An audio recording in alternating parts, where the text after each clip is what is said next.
Muy buenas noches, señoras y caballeros, bienvenidos al Gato al Agua, hoy con un leve retraso porque hemos retransmitido el homenaje a las víctimas, el funeral de las víctimas del COVID-19, ese funeral presidido por los reyes de España en el que Pedro Sánchez no ha querido estar. En fin, hablaremos de eso, valía la pena la retransmisión porque Televisión Espantosa tampoco ha querido transmitirlo. Esto es el estado que tenemos, una auténtica vergüenza.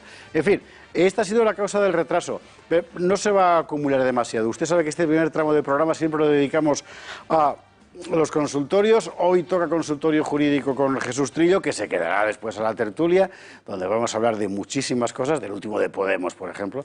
Así que, si a usted le parece, vamos directamente a hacer ya las preguntas que todos ustedes nos han planteado, mandándolas vía mensaje de Telegram al 670-034-543. Don Jesús Trillo, muy buenas noches. Hola, buenas noches, José ¿Qué María. tal tu fin de semana? Muy bien, gracias. ¿Con la calor?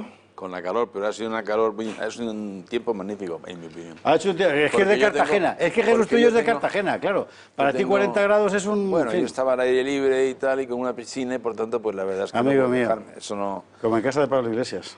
Sí, en casa de Pablo Iglesias. Bueno, vamos con las preguntas que plantean nuestros espectadores. Dime. Quería hacer antes una precisión porque me llegó una confusión que ha habido en el sentido de que yo he dicho que hay siempre derecho a reclamar una indemnización cuando ha habido un caso de muerte. No es así.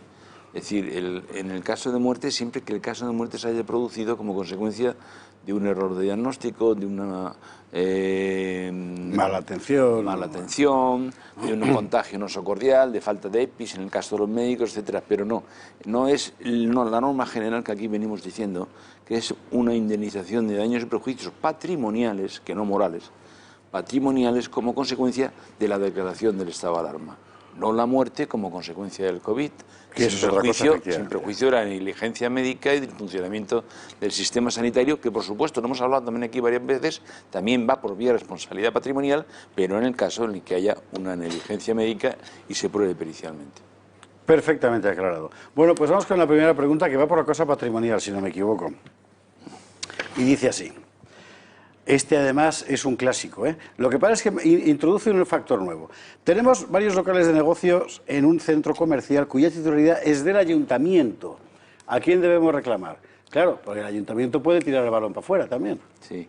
Bueno, lo que sucede es que depende de la relación que tenga el ayuntamiento, pero lo normal es que los ayuntamientos tengan, en muchos casos, un derecho de superficie concedido sobre un centro comercial donde hay varios, un centro comercial en general, ¿no? Y en ese caso la reclamación es contra el Estado, es decir, no hay por qué planteársela contra el ayuntamiento. ¿Por qué? Porque quien ha ordenado el estado de alarma es el Estado, no el ayuntamiento. Vale, ¿y el ayuntamiento qué pinta? ¿Puede empujarse al ayuntamiento, por ejemplo, a que sea él quien plantee la reclamación, en tanto que titular de ese centro? Bueno, en el ayuntamiento pinta cuando existe una relación concesional o contractual con el ayuntamiento. Pero en ese caso no estaríamos ante una responsabilidad extracontractual, como la que estamos hablando, sino contractual. Vale. En ese caso tú reclamarías con el ayuntamiento si tuvieras una relación contractual de cualquier tipo. Entendido. Y de acuerdo con ese contrato pudieras reclamar. Imaginemos la siguiente situación. Yo tengo varios locales de negocio, como estos señores, cuya titularidad es no de un ayuntamiento, sino de Román Cendoya, por ejemplo. Y yo recibo un perjuicio por el estado de alarma. Yo no voy a reclamar a Román Cendoya, que al final solo es mi casero. Claro. Voy a quien me lo haga entendido. Perfectamente. Exactamente. En este caso... Segunda pregunta. Este de los apartamentos turísticos está siendo continua, sí, esta pregunta, ¿eh? Hay mucha gente que reclama. Sí, hay muchísima demanda. Y ahí te voy a plantear una variante. Soy dueña de 6 apartamentos turísticos cerrados desde el 13 de marzo y me han roto todos los contratos para la temporada de verano. Sí. ¿Cuánto pueden pagarme? Pues bien, vamos a ver. Desde el punto de vista de lo que es la responsabilidad derivada de la aplicación estricta de la ley, es decir, ope legis, en virtud de la ley de estado de alarma y por el decreto de estado de alarma, desde el 13 de marzo al 21 de junio, ¿vale? Lo otro, en definitiva, es consecuencia también del estado y la declaración de estado de alarma, pero nos exige probarlo y probar la relación de causalidad existente entre la declaración del estado de alarma y las pérdidas producidas con posterioridad. Ahora bien, lo que sí que puede pasar, es decir, yo en las reclamaciones que estoy planteo la reclamación como consecuencia del estado, legislador y subsidiariamente la reclamación como consecuencia del mal funcionamiento de los servicios públicos, demostrando en este caso la negligencia clara de la propia Administración. Por esto, esa reclamación no es solamente una exigencia de justicia de lo que se debe, sino además la posibilidad de exigir responsabilidad a la Administración. Lo que sí que debe decirse en este caso es que debe esperar a que termine la temporada de verano para saber efectivamente cuál es la cuantificación exacta de los daños que se le ha producido. Porque no debemos olvidar que toda reclamación debe plantearse con un dictamen pericial acerca del daño emergente y lucro cesante que se ha producido. Lo cual no quiere decir que renuncie usted a alquilar esos apartamentos en espera de poder cuantificar. Usted alquileros ya, que en todo caso, claro, pues si no. Sí, exactamente. Si es posible. Todos aquellos rebrotes. Siguiente pregunta que va en relación con la cuestión de los restaurantes. Tengo un restaurante en Madrid y me he visto obligado a cerrarlo hasta después del verano. No sé si podré abrirlo después. ¿Puedo reclamar algo? Sí, puede reclamar exactamente lo mismo que hemos dicho antes, es decir, y si espera hasta después del verano, pues saber exactamente cuál es el daño que se le ha producido y debemos de establecer la relación de causalidad entre no solamente el tiempo que se ha producido el cierre como consecuencia del estado de alarma, sino también de las consecuencias derivadas del estado de alarma que al parecer le ha producido tal perjuicio económico que ha tenido que cerrar el negocio, que es lo que está diciendo, y va a saber si puede recuperar el negocio. Vale. Mira esta, qué interesante es esta. Varios tenderos de souvenirs y artículos deportivos que realizan sus ventas en los estadios de fútbol, que ahora están sin público, claro. Sí. Entonces, ¿qué pueden reclamar? Pues pueden reclamar porque... A pesar de que sea, por así decir, medio trashumante su función, bueno, ellos tendrán que pagar una cantidad, me imagino. Ellos tendrán una licencia. Claro. Si son vendedores legales, tienen su licencia. Los que hay, por ejemplo, alrededor del Estadio Santiago Bernabéu, sí. O aquí el antiguo Estadio Calderón. Yo la verdad es que aún no he ido al Wanda Metropolitano. Bueno, esas personas tienen licencias y por tanto ellos han dejado de percibir todo el cierre de los estadios más la continuación del cierre de los estadios, que también es consecuencia de una decisión administrativa. Por tanto, ellos tienen la posibilidad de pedir la indemnización del daño que se ha causado durante todo el tiempo que dure el cierre de los estadios. No solamente sobre el periodo específicamente hasta el 21 de junio, sino durante todo el tiempo del cierre de los estadios. Hoy han tirado el último que quedaba, por cierto, del Vicente Calderón, si no me equivoco, del estadio. Hoy la han tirado. El final, el último trocito que quedaba ya por tirar.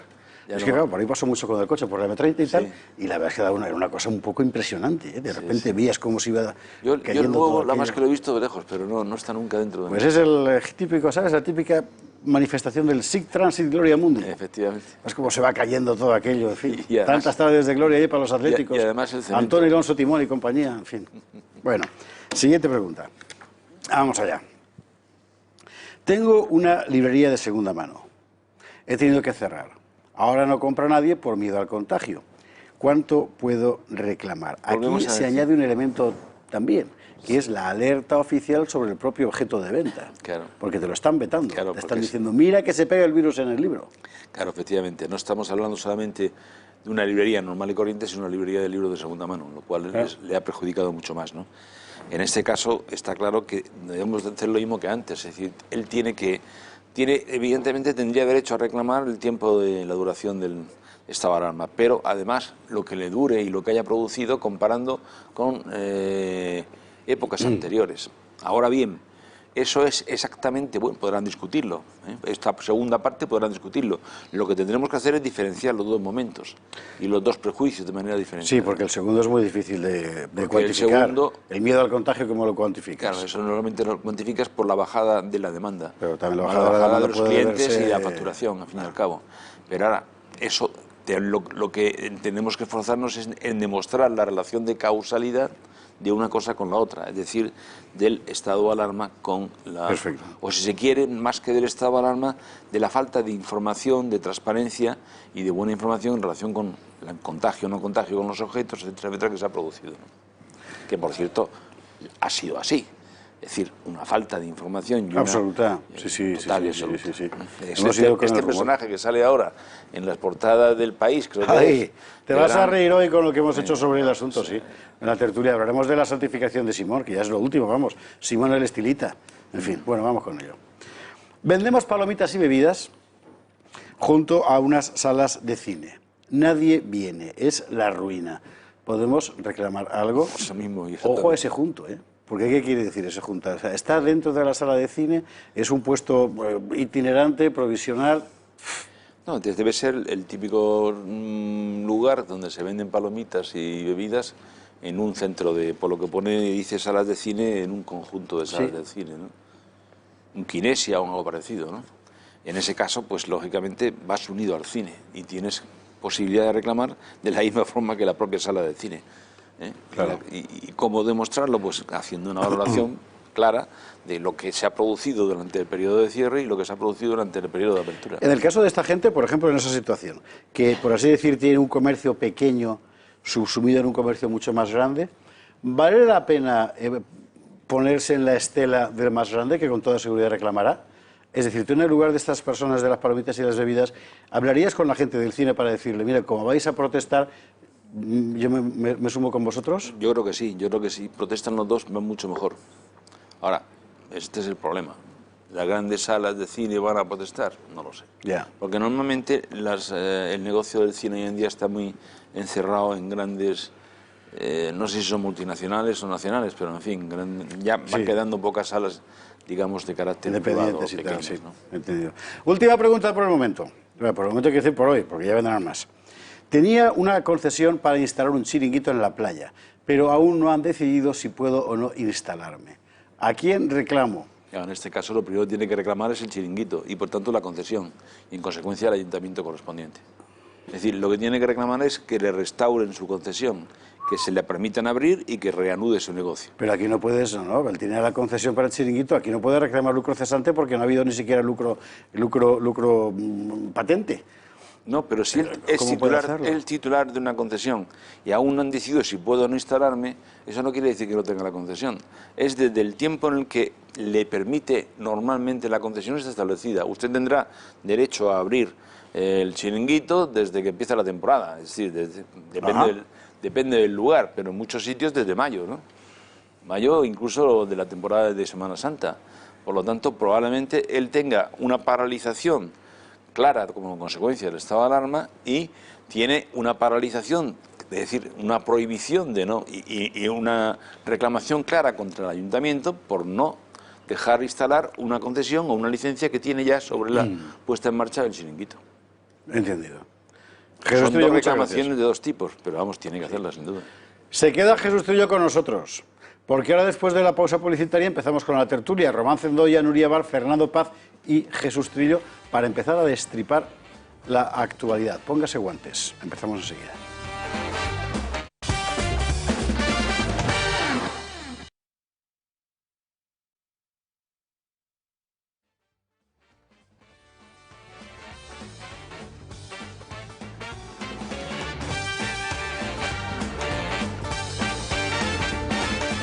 Estamos de vuelta, son las 10 horas 12 minutos, una hora menos en Canarias y vamos directamente a envolver, ya que no destripar, que se han enfadado mis contertulios porque les ha parecido un poco gore la figura, ¿verdad?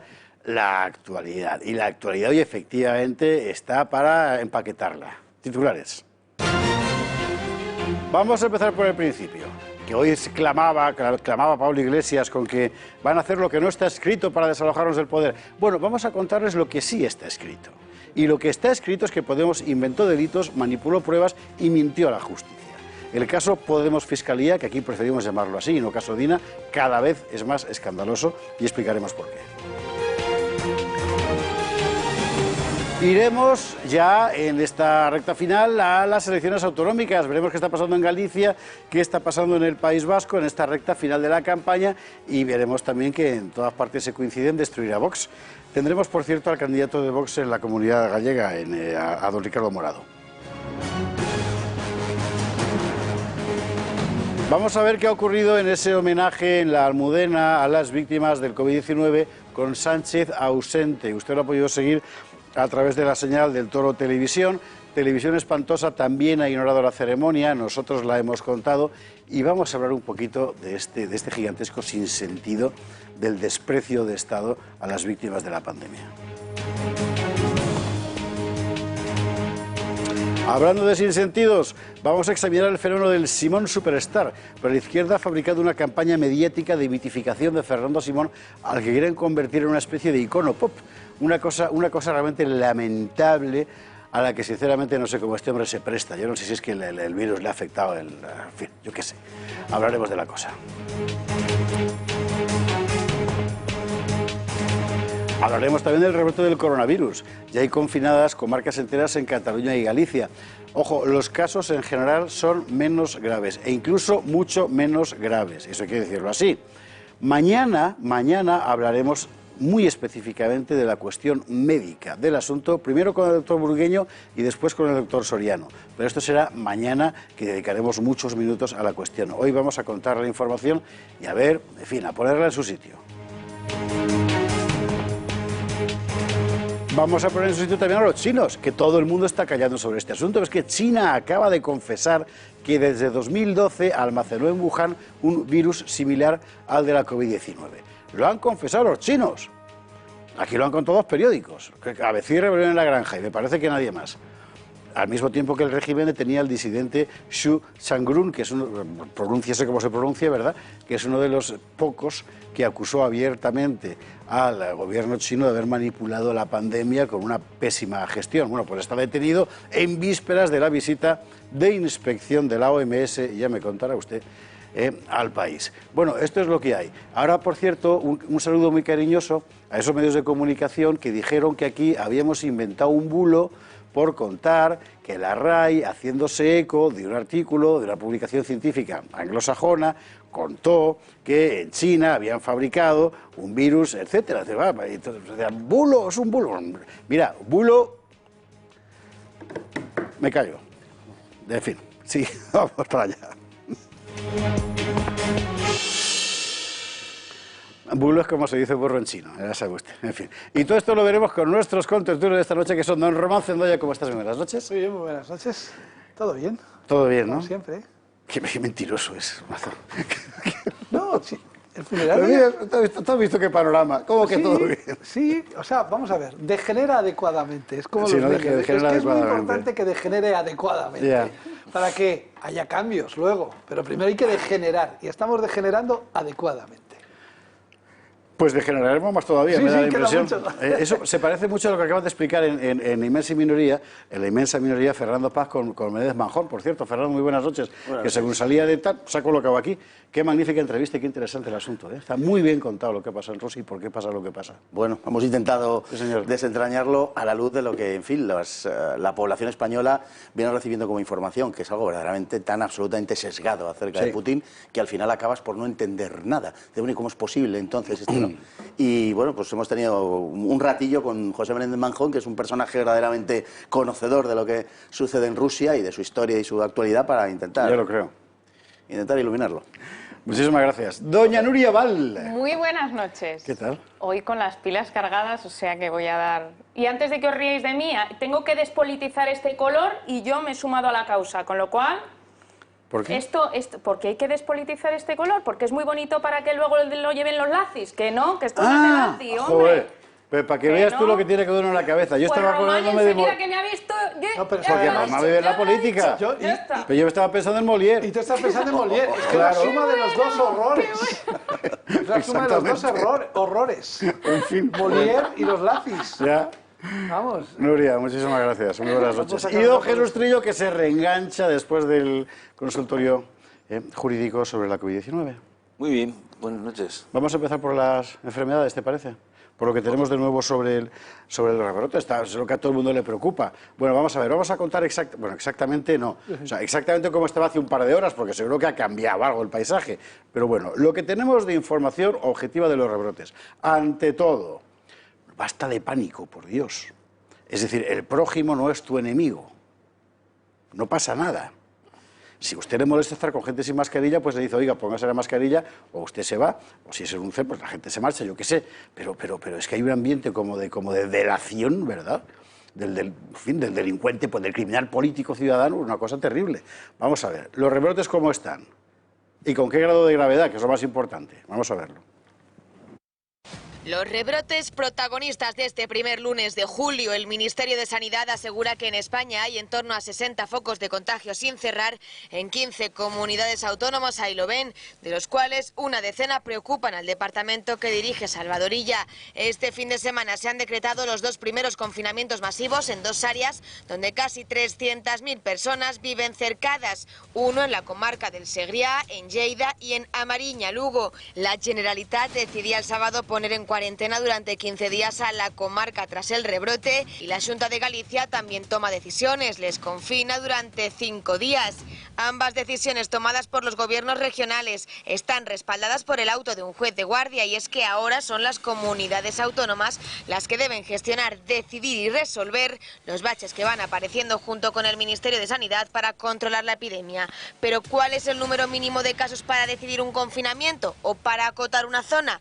Todo depende de lo que los expertos en salud pública consideren necesario. Dependerá de la zona, sus movimientos y la velocidad de propagación. Madrid, por ejemplo, informó el viernes de su primer brote y solo comunicó que se produjo en una empresa, pero no dónde o qué tipo de compañía. 5 afectados con edades entre 18 y 54 años.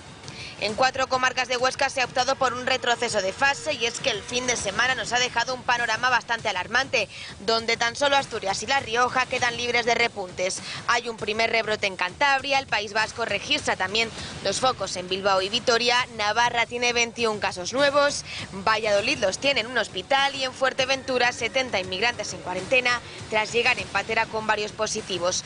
Visto lo visto, los técnicos no descartan un confinamiento general de la población, como el que aprobó el Consejo de Ministros el 14 de marzo, si todo lleva este curso. O sea que para poner las cosas en orden y en su sitio, no queremos decir que esto no tenga importancia, no, la tiene evidentemente, claro que la tiene. 2, los casos por su gravedad son menores que antes, y como son muchos menos, es mucho más asumible por el sistema sanitario, con lo cual en ese sentido, bien.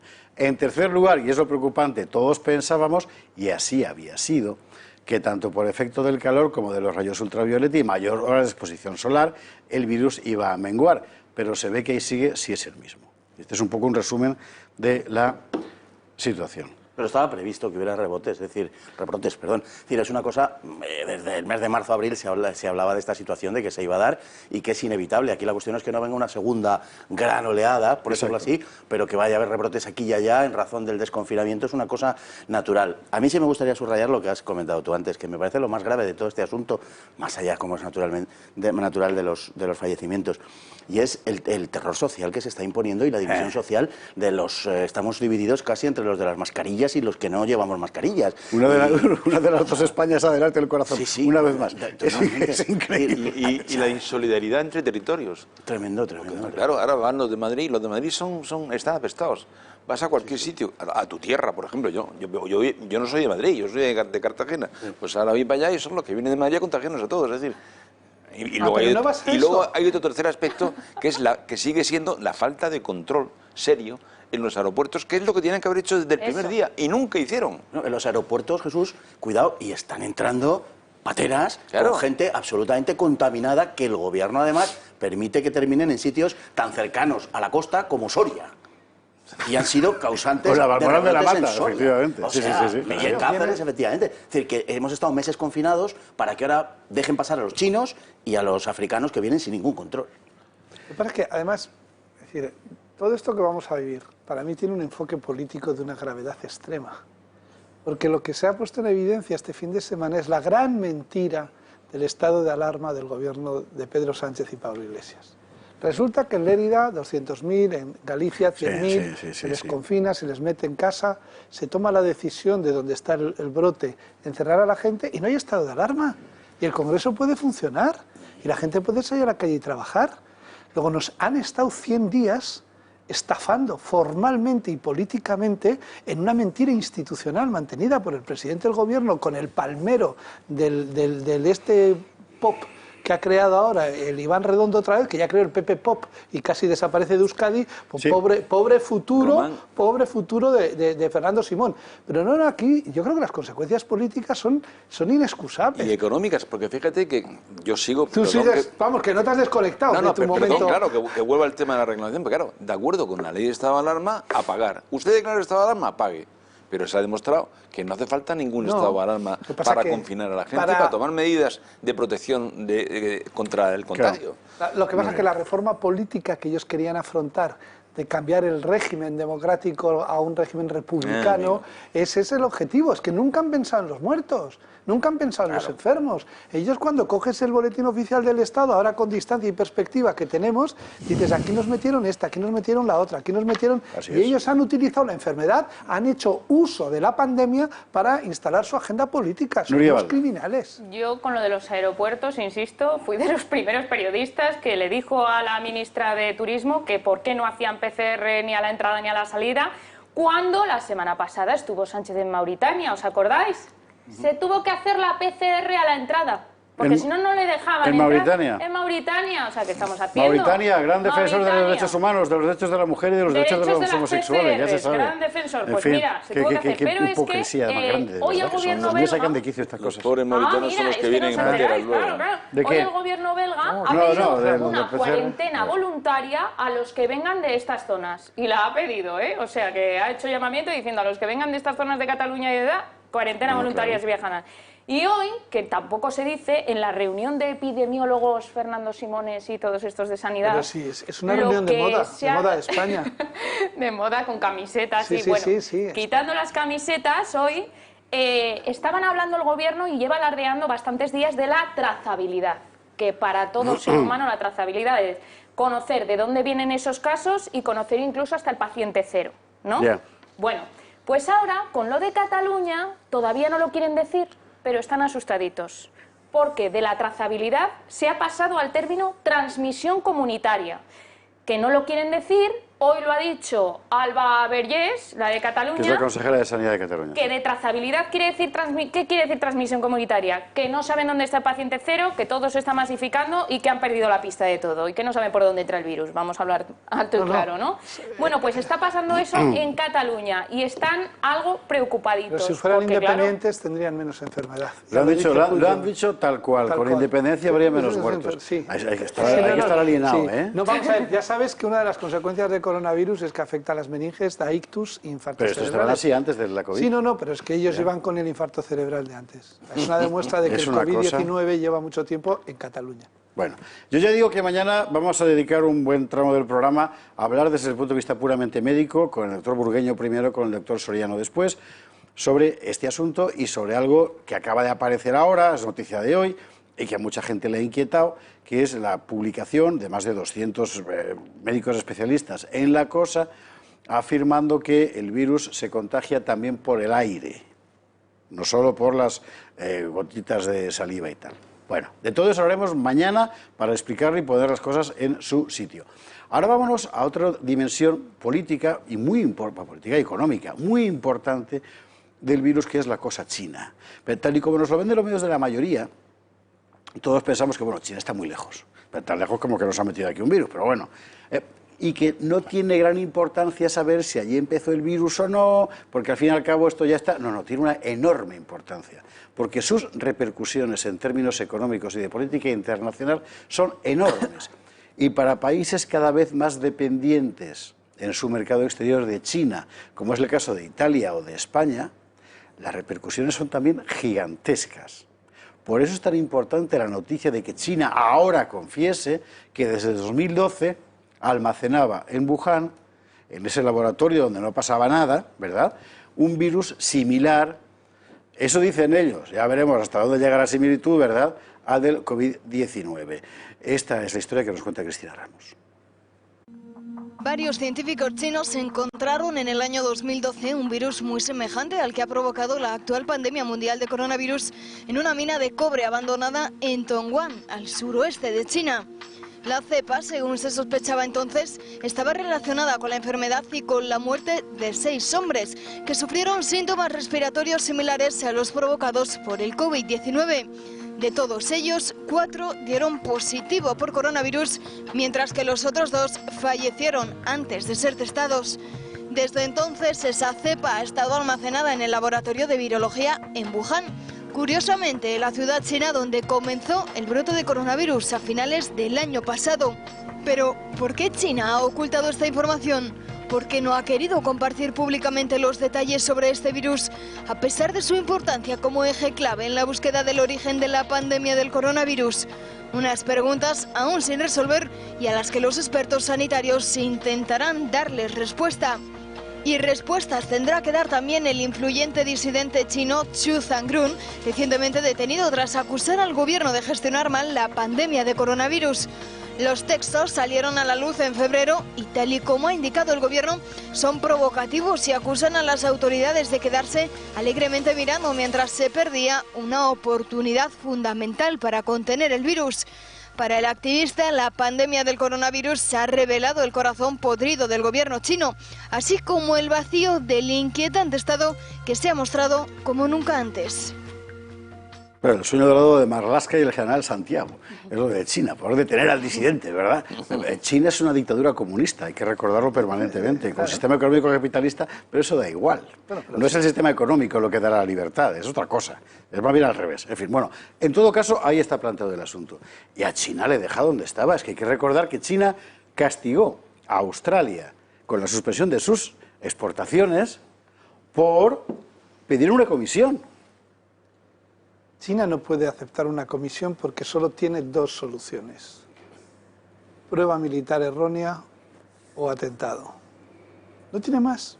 Por eso no dejó entrar a la Organización Mundial de la Salud ni en diciembre, ni en enero, ni en febrero, porque no pueden ir allí a investigar cuál es la realidad de lo que ha pasado. Es que si no tiene muy fácil explicación. El por qué se ha cerrado, por qué el presidente tardó 105 días en ir a Wuhan, por qué la provincia de Hubei tiene los problemas que tiene de bajas de números telefónicos, por qué China, que es el patrocinador fundamental de la Organización Mundial de la Salud, del presidente, no de la organización que era Estados Unidos, cuando iba allí no le dejaban entrar, por qué no dejaban a nadie salir, por qué han muerto todos los médicos que dijeron está pasando esto, todos los periodistas, youtubers que también contaron murieron, también ha muerto un general, curiosamente. Y curiosamente los únicos que tienen la vacuna más avanzada es una doctora del Ejército Popular de China, a la que por cierto están haciendo una prueba humana de la vacuna sobre 2 millones de miembros del ejército chino, con lo cual igual se pueden ver mermadas las filas del ejército chino. Pero cuando tú analizas las conductas, oiga, se ha escapado, hemos tenido un problema, pues no pasa nada, pero cuando tú trabajas en la ocultación, en la discreción obligatoria, y que además, yo soy más partidario del accidente de prueba militar, accidente, un Chernobyl biológico, para entendernos. Pero es que además se les ha fastidiado el año de 2020, su agenda era número 1 en producción industrial y exportación del mundo, y se les ha fastidiado porque el parón de los demás países les ha perjudicado a ellos. Sí, claro, no les compra, ellos están recuperando gracias al consumo interno, pero un crecimiento económico sobre el consumo interno, ahí tienes el ejemplo de Brasil, en los años 2004, 2010, un ejemplo que luego, si solo creces internamente y en un país que la moneda es un billete monopolio, porque es el que dicen ellos que vale y vale lo que quiere, con un gobierno comunista, en un Estado capitalista comunista, porque la propiedad privada está supeditada a las necesidades del Estado, bueno, pues China está arrancando, pero a su manera, porque se le ha caído su verdadero negocio, necesitan divisas, que es vender fuera. Y no venden, no exportan. ¿Por qué? Porque tienen un montón de mercados cerrados, porque la gente está confinada, porque no hay consumo, porque hay crisis económica, porque América Latina está pasándolas como le está pasando, que es otro mercado de China que desde aquí no lo evaluamos. Pero que tiene una importancia enorme para la economía china. Ese y el africano, efectivamente. Claro. Sí, es decir, China tiene un problema, pero un problema en el que no ha querido decir la verdad y no ha dicho una verdad, empezando por el número de muertos. Fernando Paz, ¿cómo lo ves tú? Bueno, yo comparto básicamente lo que ha dicho Román. Lo que pasa es que China, en cualquier caso, no es solamente el hecho de que China esté, digamos, protegiéndose de lo que está, digamos, de cualquier inspección. China, los protocolos que está aplicando China los lleva haciendo durante décadas. Sí, claro. O sea, realmente no está haciendo nada novedoso. Que no va a permitir que le inspeccionen, seguro, pero también es por una... Aunque no hubiera nada, naturalmente que sabemos que hay, pero aunque no hubiera nada, China no lo permitiría. Por eso es una cuestión de prestigio. Es decir, aquí al final te inspeccionan si eres un desgraciado. A Estados Unidos no le inspecciona a nadie. De todas formas, yo quería recordaros, antes de dar la palabra a Nuria Val, que el laboratorio de Wuhan no es un laboratorio secreto que monta el Partido Comunista Chino. O sea, esto Ahí va yo. lo montaron con capital francés y norteamericano hace, ¿qué? 15 años. En el año 2000. Sí, Empezaron hace 20 en 2005. años. Claro, 20 años. los americanos se fueron ya en el 2014 y luego los franceses. Exactamente. El Pero si Instituto tenemos fotos, de hemos dado Virología aquí de en el Pekín programa lo ha con montado Ortajo. Bill Gates. No, claro. Exactamente. Quiero Hemos decir que dado aquí, fotos del aquí es que hay interior. mucha gente que le tocan los pelendengues Sí, con esta pero historia. hay una cosa que es muy clara. También están prohibidas las pruebas nucleares, ¿verdad? Bueno, pues el año pasado China hizo varias pruebas nucleares, las hace subterráneas, todos los sismógrafos del mundo los tienen orientados a China, y es que está prohibido, ya, pero lo hacen. Claro. Lo dices tú, hace lo que quieren. Lo que quieren. El problema es que de vez en cuando se te puede escapar. Claro, y es lo que ha pasado. Ya, bueno, y es pues, lo que ha pasado. un error, un error, Exactamente. un error. Es un Chernobyl biológico. Un Chernobyl biológico. Ha sido eso. Nos lleva al... Ha sido eso. No, yo decir curiosidades. Este señor tiene relación con Australia, que tú has hablado antes de Australia. Chuzangruno. Y además, él escribió esto en febrero y le contó a los profesores amigos suyos que le iban a detener, y él es un valiente porque es que estaba seguro que le iban a detener. O sea, él escribió, posiblemente sea mi último artículo, o sea, se la jugó.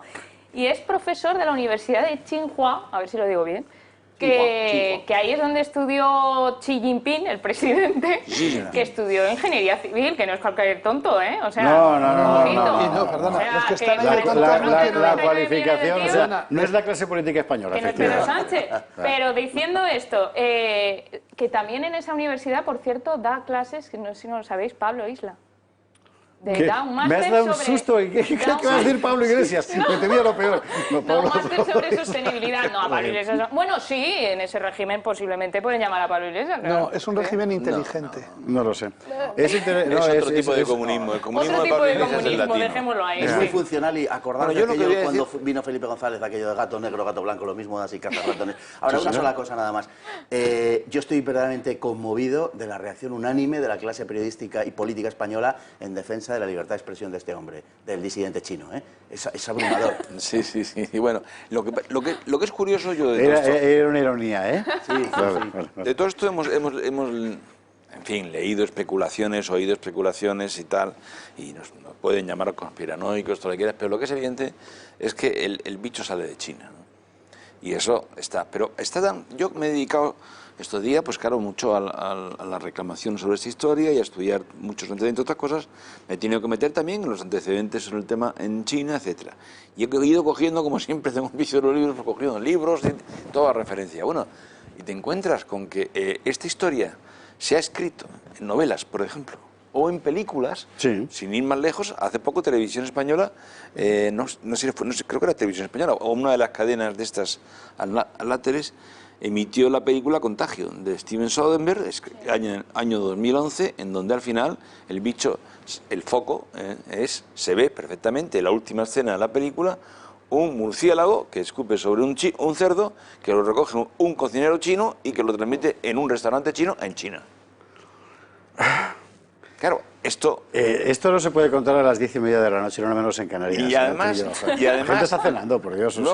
Luego, luego de ahí sale directamente la última ya escena final, en donde la bioquímica americana mete la muestra de la cepa en un, digamos, contenedor que almacena los últimos contagios, y pone SARS y debajo el nuevo. Es decir, verde con asas. Estamos hablando de algo que está hasta en el cine puesto. Sí. En fin. No, ¿Qué vamos más? a ver, yo creo que era en 1981 un ex miembro de los servicios de inteligencia ingleses decía que en 2020 habría una pandemia y que además Sí. saldría de Wuhan, está en un libro inglés, y además decía que dentro de 10 años tendremos otra. Ya anunciaba, en 1980 y es más, ese libro en Amazon en tapa dura se está vendiendo en más de 700 euros y en digital estaban rehaciéndolo y reeditándolo porque estaba agotado. O sea, se paga un dineral por ese libro. Pero bueno, que esto podía pasar era obvio. Lo que pasa que cómo se ha gestionado es lo que pone en crisis a lo que son las organizaciones supranacionales, a la globalización, y en que Exactamente. hemos tenido la primera crisis global de un mundo globalizado no preparado para la globalización. El virus ha tardado 115 días en salir de Wuhan y llegar a Wuhan como importación. ¿Y quién no lo vio llegar? El sabio Simón. Pero del sabio Simón vas a hablar después de la publicidad. Porque eso que están haciendo, de sacarlo como si fuera James Dean, un poco de vergüenza, por favor. Que tiene casi mi edad ese señor. O sea, a partir de ciertas edades no puedes hacer Oye, ¿y tú no vas en moto? Sí, pero no te vistes Bueno, así, vamos a ¿verdad? ver, cuando alguien Incluso tiene que tapar... cuando voy en moto, lo que hago es disimular un poco. Pero mira, cuando alguien tiene algo que tapar de gestión, se pone de cuero y de motero. Lo hizo Isabel Tocino en su arrancada catastrófica en el Ministerio de Medio Ambiente, se vistió de motera con cuero y ahora lo ha hecho este señor. Debe ser un clásico, entonces. Sí, en claro. fin, pero antes de la publicidad, el vino de Viteras, que es el que tenemos hoy encima de la mesa, que tiene usted que verlo. ¿Sabe usted que estamos contando mucho este vino que es de Cangas del Narcea? Pero la gente dice, en Asturias no hay vino. Pues claro que hay vino, y en Cangas del Narcea, además, buenísimo. Como por ejemplo el de Viteras, que tiene tanto el blanco como el rosado. Le voy a leer porque las especificaciones que da el fabricante realmente, hay que decirlo así, en el cultivador, ¿verdad? Son preciosas.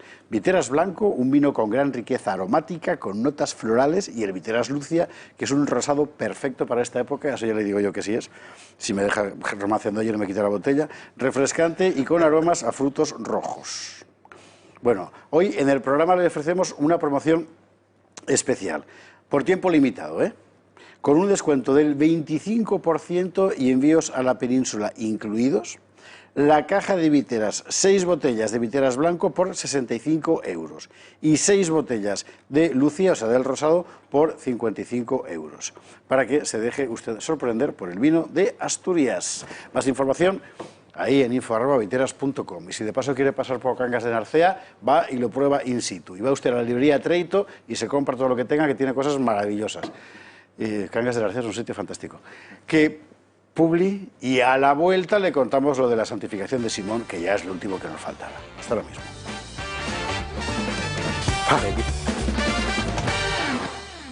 22:44, 1 hora menos en Canarias, y vamos con el asunto Simón. Vamos a tratar de manejarlo con toda la seriedad del mundo. Pero al final hay que recordar siempre que estamos hablando de una catástrofe que ha dejado 45.000 compatriotas muertos o más. Eso precisamente deberían tener en cuenta quienes se lanzan a operaciones tan deplorables como esta. Hay quienes contra viento y marea están empeñados en subir a Simón a los altares por su gestión durante la crisis del coronavirus. Quienes, está claro, y por qué parece claro también.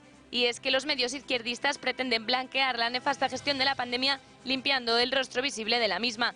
La credibilidad de Fernando Simón cayó tan bajo durante los meses de confinamiento que se convirtió en motivo de mofa diaria. Memes, burlas, chistes y un sinfín de maneras de sintetizar en un nombre la vergüenza de gestión del gobierno, vergüenza que crecía a medida que crecían sus mentiras. Pero el trampantojo de la prensa ha comenzado y se pretende convertir a Simón en una suerte de héroe de la pandemia, héroe sin capa que habría sido imprescindible para salir de la crisis. La guinda del insípido pastel mediático la ha puesto el diario El País este fin de semana. Fernando Simón estuvo ahí. Así abría el reportaje dedicado al epidemiólogo Siervo de Sánchez. Fernando Simón estuvo ahí y en lugar de una imagen mostrando el luto de ese médico compungido por el sufrimiento de todo un país, aparece un feliz joven de 56 años con chupa negra posando sobre su Suzuki. Y es que el director del Centro Coordinador de Alertas y Emergencias Sanitarias cuenta con un lobby que sabe moverse en redes y lo defiende a capa y espada pese a los errores de bulto que ha cometido antes, durante y después de lo peor de la pandemia. Un lobby que reivindica horas de sueño del doctor, que enaltece su preparación como si de un doctor mesías se tratase y que incluso fabrica merchandising de su persona. Ahí están, sin ir más lejos, las camisetas con la icónica imagen de Einstein sacando la lengua transmutado en el alto funcionario del Ministerio de Sanidad. Ahí están muñecos, bolsas o grafitis. Y ahí está la pretensión de que reciba el premio Princesa de Asturias. Premio, por supuesto merecido, nótese la ironía, porque el propio Simón, en la entrevista que publicaba ayer El País, defiende que en España no existió colapso sanitario o que es indiferente la cifra de fallecidos. ¿Qué más da una cifra más alta que otra o más baja cuando hablamos de 28.000 víctimas? ¿Cambia algo? Ya lo dicen algunos periodistas, que un muerto resulta noticia y 1.000 ya pasan a ser estadística. Tampoco sorprende semejante huida de la realidad después de la previsión que el nuevo Mesías hizo en enero de la pandemia. Nosotros creemos que España no va a tener, como mucho, más allá de algún caso diagnosticado. Pero lo que más se destaca de Simón en la campaña de mitificación del país es la serenidad clave para que la mantuviera el gobierno y por lo visto la sociedad española. La misma serenidad con la que posaba Simón con uno de los obsequios que le llegaron, una camiseta que se burla de la pandemia. Si el reportaje de Simón ha enfadado a muchos españoles, más lo ha hecho esta fotografía, incluida en el propio reportaje, que supone para muchos una tomadura de pelo a la tragedia que han sufrido miles de familias por culpa del COVID-19. Pero mientras en redes sociales todavía impera el enfado general, la izquierda sigue construyendo su campaña de mitificación. Simón Superstar parece ser el héroe de esta crisis. Yo solo me pregunto qué puede tener alguien en la cabeza para pensar que se puede hacer una gracia con la camiseta de puto virus cuando tienes 45.000 compatriotas recién enterrados. O sea, es que hay cosas que de verdad, en fin. Pues porque a los efectos de la moral pública no son 45.000 compatriotas enterrados, porque no hemos visto un féretro, porque no hemos visto el dolor, porque no hemos visto una lágrima, porque no hemos visto nada, porque se nos ha hurtado la verdad. Y por eso pueden hacer con este sujeto, que es un personaje despreciable, pueden hacer de él una especie de mito icónico de la pandemia, como si hubiera sido nuestro salvador. Este señor se negó el 30 de enero, empezando por ahí, se negó a aceptar los consejos de un colega suyo de la Organización Mundial del Comercio español, Juan Martínez Hernández, que le dijo de qué iba esto, porque este no tenía ni idea. Y a partir de ahí, el señor Simón fue siendo informado paulatinamente hasta el punto de que él, en un informe de principios de febrero, que luego se duplica a comienzos de marzo, un organismo que preside él, el Centro de Coordinación de Alarmas y Emergencias Sanitarias, es el que alerta del carácter extremadamente contagioso del virus. Y este sujeto es el que a algunas instancias sí les da las instrucciones para que no se produzcan los contagios, lo que hay que hacer, lo que no hay que hacer. Nos lleva engañando, se tiró engañándonos mes y medio antes de tomar una sola resolución. El gobierno tuvo 7 alertas, por lo menos 7 alertas que pasaron por él, y eso no le impelió a tomar absolutamente ninguna medida. ¿Por qué? ¿Por qué? Porque el tipo este nos tenía que llegar, era el burladero en el que estaba agazapado el gobierno, nos tenía que llevar al cumplimiento de la agenda ideológica del gobierno. Fernando Simón es un miserable con todas las letras, y los que le están enalteciendo ahora mismo son la peor ralea que puede producir la sociedad española. Esto por decirlo en términos matizados. Sí, la verdad es que se ha quedado descansando. Pero bueno, yo lo que sí que puedo decir que desde luego es el gran culpable de la negligencia absoluta que se ha cometido en esta historia. Es decir, porque claro, el ministro Illa es el responsable, ¿de acuerdo? Es el responsable y es el ministro de Sanidad, pero nadie puede decir que ella pueda tener criterio o no tener criterio sobre el tema de la pandemia porque no tiene ni idea. Es decir, es un filósofo, él está a lo que le diga su asesor. No, hombre, vamos a ver. Lógicamente el ministro, bien, pero estaría de acuerdo en que lo que le diga el director del Centro de Emergencias Sanitarias es lo que va. Yo lo que te discuto, como hago siempre, es que le llamen filósofo. Claro. Filósofo es el Jaspers. Este señor, la frase que dice ahí, España no va a tener como mucho más allá de algún caso diagnosticado, lo dice el día en que en La Gomera se conoce, el 31 de enero, en el que en La Gomera se conoce que hay un caso. Y además añade que con la información que tenemos ahora mismo hay indicios de que esta enfermedad sigue sin ser excesivamente transmisible, por lo que tanto parece, según los casos diagnosticados que está remitiendo, no va a haber. Esto lo dice él, y luego dijo cosas como que la gripe es un problema conocido, así, frívolamente. Llevamos muchos siglos con ella, pero la gente no se agobia con la gripe porque es algo a lo que nos hemos acostumbrado y no podemos quitarlo de encima. Me sorprende este exceso de preocupación. Hasta marzo, hasta poco antes del día 8 de marzo, estuvo diciendo y negando la existencia de un peligro sobre el tema de la pandemia. Hay una cuestión que es... Sí, de la noche a la mañana pasó a situarse en la situación contraria. No, ahora ya hay que tomar medidas de confinamiento. Perdón, hasta el día 11 siguió diciendo que habría que hacer medidas de contención, pero no de lucha contra el contagio. Mientras negaba a los evangélicos, mientras le negaba su reunión, les está diciendo, no podéis reuniros. Sin embargo, cuando le preguntaban por el 8M, el tipo decía que si su hijo se lo preguntara, él le diría que hiciese lo que quería. Nos está tomando el pelo y engañando a todos. Hay que recordar que es su única competencia, que es la responsabilidad política, claro. Es que pero yo como suscribo que me ha parecido muy adecuado, muy hasta suave lo que ha dicho Fernando todo sobre la persona de él. Me quiero centrar en las declaraciones. Yo creo que este señor en el banquillo, o sea, todas las camisetas que tiene y luce, que las vaya guardando para el chabolo. Porque este señor es carné, este sí que es carné de. Porque han borrado los informes del Ministerio de Sanidad, que creo que tú también los mantienes en PDF, cuando intentaron eliminar todas las pruebas de todas las mentiras de este señor. Claro, cuando dice que me has dado una cifra más alta que otra, cuando el muerto no eres tú. Vamos a ver cómo, qué decía eso si son 5 de su familia los muertos. Si da más o menos, porque total, 1 es una cifra, 1000 son estadística. Pero, ¿cuántos abogados le van a preguntar por eso? Porque el tratamiento que está dando al ser humano, este señor que es un indigente moral, yo creo que ya en este momento está en una huida hacia adelante que se ha dejado en manos de payasos. Es decir, el gobierno está en manos de payasos. Tenemos un astronauta que sale vestido de astronauta en su despacho con la maleta de ministro. Es decir, se podía haber quedado en la luna. Nos hubiera hecho un favor a los españoles. Tenemos un señor que tiene 50.000 muertos detrás de sus testimonios, porque hay 50.000 en su negligencia médica, que ahora se ha convertido en estrella. La izquierda le convierte en estrella mediática y en ejemplo de lo que hay que ser. Es decir, un inútil, un incapaz, un hombre que está colocado ahí a dedo por Romay Beccaria porque es familia, colocado por el Partido Popular por enchufe. Es un nepotismo y un negligente colocado a dedo que lo hizo el MIR.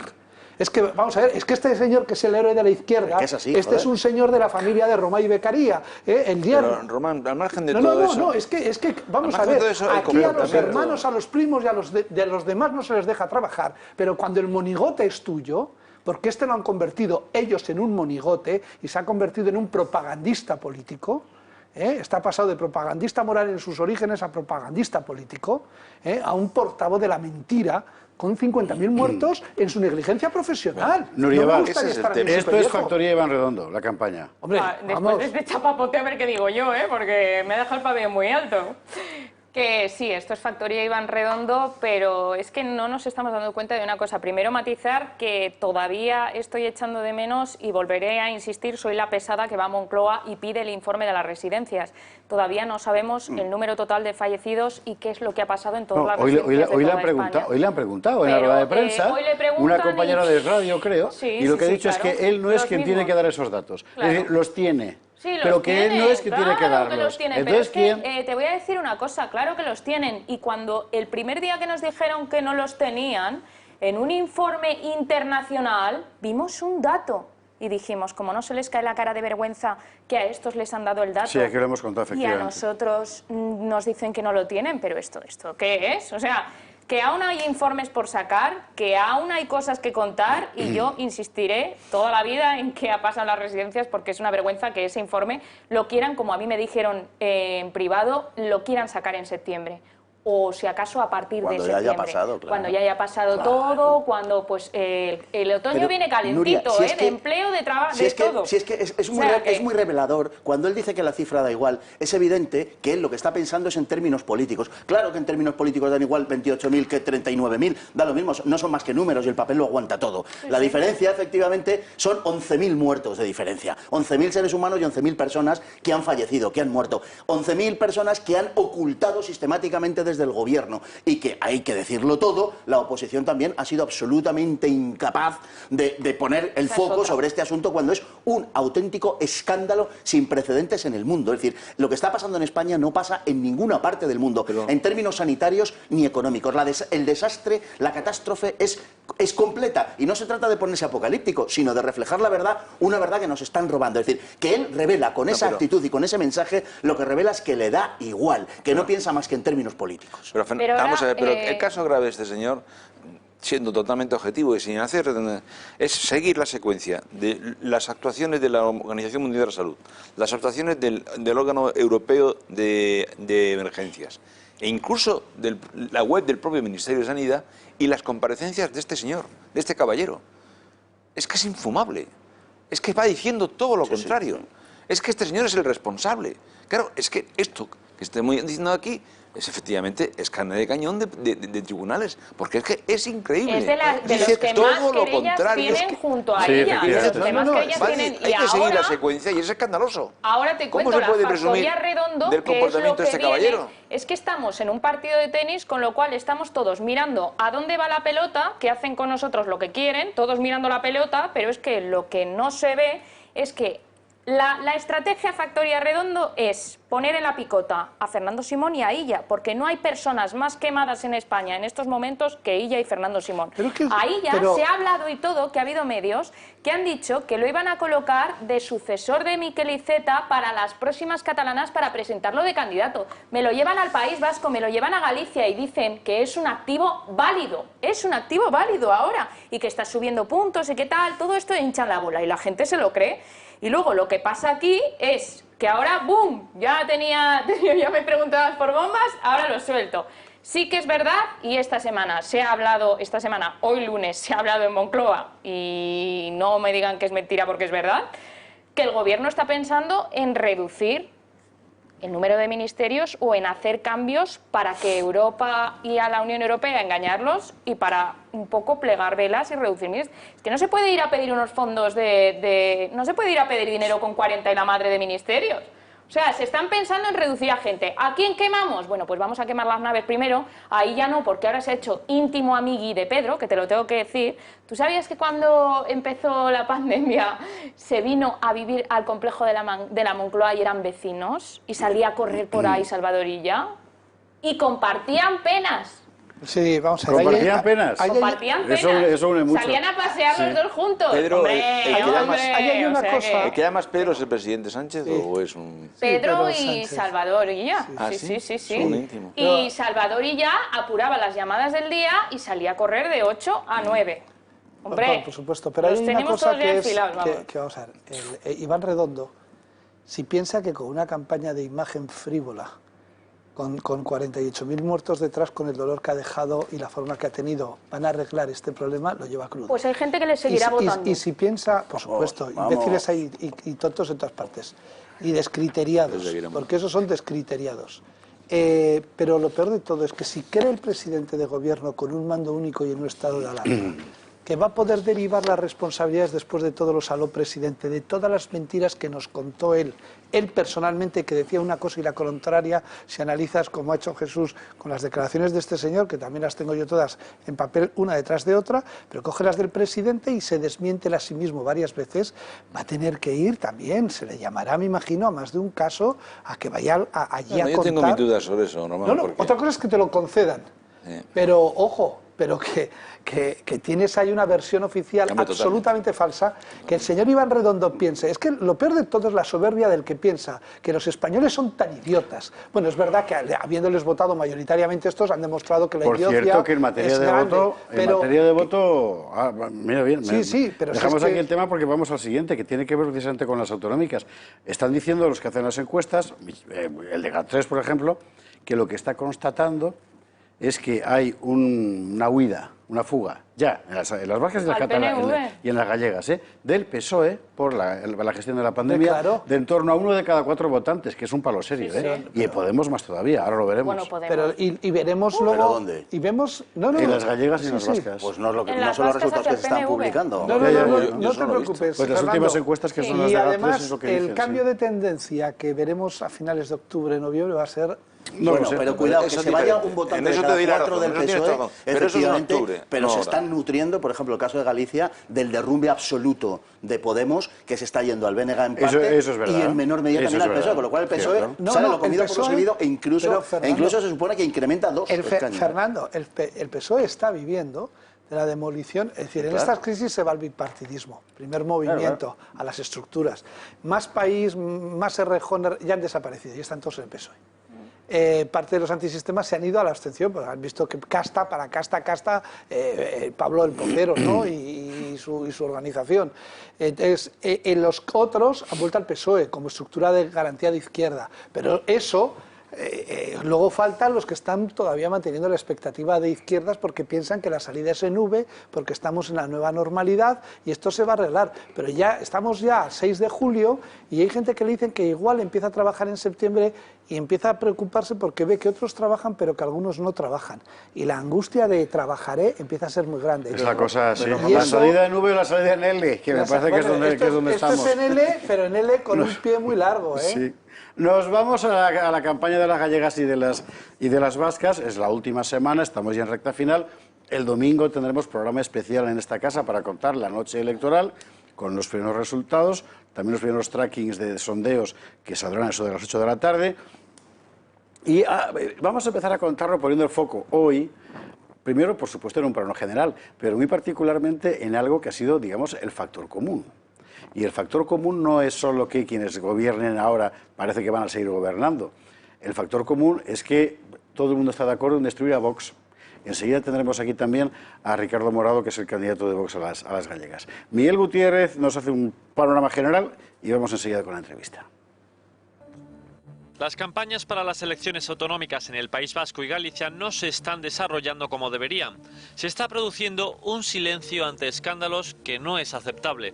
El caso de Vox es el más flagrante. La formación de Abascal ha visto como en casi todos los mítines ha habido un intento de boicot por parte de los autodenominados antifascistas, por el separatismo más radical o por los dos juntos. Todo empezó en Sestao, donde un numeroso grupo de radicales intentó reventar el acto. La policía autonómica se limitó a separar a los violentos de los asistentes al mitin, pero eso no impidió que lanzaran piedras contra los allí presentes. Una de ellas hirió a la diputada nacional Rocío de Mer. Abascal señaló allí mismo a los culpables. El Partido Nacionalista Vasco ha permitido un acto de hostigamiento a quienes queríamos ejercer nuestros derechos políticos. Durante todo el evento no han impedido que esta manifestación ilegal se desarrollase, que nos amenazasen, que tiraran piedras. Del País Vasco también intentaron echar al PP.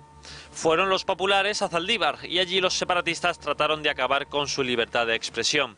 Una localidad en la que existe un vertedero en el que llevan sepultados 5 meses 2 trabajadores. Pero aquí no pasa nada. Casado ha hecho un llamamiento a los votantes del centro derecha atacando al Partido Nacionalista Vasco. Incluso aquellos que han llegado a pensar que el Partido Nacionalista Vasco puede representar también sus ideas de centro derecha, pero están equivocados, porque es el PNV el que está sosteniendo el gobierno más radical, con ministros comunistas y con alianzas con la izquierda más reaccionaria. En Galicia la historia de hostigamiento es similar. Los radicales hicieron acto de presencia en Santiago de Compostela, en Lugo o en La Coruña. Todos ellos contra Vox. Una anomalía en toda regla que no permite realizar la campaña electoral en libertad. Abascal ha criticado el silencio cómplice del resto de fuerzas políticas ante este hostigamiento y Buxadé asegura que es delito. Por cierto, sin que el resto de partidos condenen las agresiones y el hostigamiento permanente que estamos sufriendo. Que por supuesto no lo condenan aquellos que nos mandan a sus matones, pero tampoco lo condenan aquellos que serían víctimas si no estuviéramos nosotros y que están bien calladitos para que no se hable de Vox. El artículo 146 de la Ley Orgánica del Régimen Electoral General dice literalmente que quienes impidieren o dificulten injustificadamente la entrada, salida o permanencia de los apoderados, candidatos, electores y cualesquiera otras personas en los lugares donde se realicen los actos del procedimiento electoral están cometiendo delito. Vox ha anunciado que actuará contra los responsables políticos que han permitido este acoso. La formación también ha encontrado obstáculos en Correos, que impidió el reparto de la propaganda electoral hasta que la Junta Electoral Central le ordenó hacerlo, y el obstáculo también de la televisión pública vasca, que ha vetado entrevistas y la participación de los candidatos de Vox en sus debates. Vox juega en inferioridad de condiciones. A pesar de todo esto, el mensaje de Vox en esta campaña ha sido claro: no ceder ni un centímetro ante el nacionalismo, combatirlo frontalmente en el País Vasco y haciendo depender de Vox a Feijóo en Galicia para que deje a un lado su deriva nacionalista. En segundo lugar, busca frenar los movimientos izquierdistas en ambas regiones y, por último, y no menos importante, proteger de verdad a los trabajadores. En cuanto a este último punto, Vox ha anunciado la creación de un sindicato. Un sindicato que estará al servicio de los españoles y no al servicio de partidos políticos o de causas ideológicas. Un sindicato que será para todos los españoles y no para forzar una inexistente lucha de clases. Lo que ha quedado claro en lo que va de campaña es que en el País Vasco no existe libertad plena para defender ciertas ideas y la unidad de España, cosa que ya sabíamos. Pero lo que sorprende y preocupa aún más es que este tipo de prácticas totalitarias, como reventar actos, tengan lugar cada vez más en Galicia y que esta región sea cada día más nacionalista.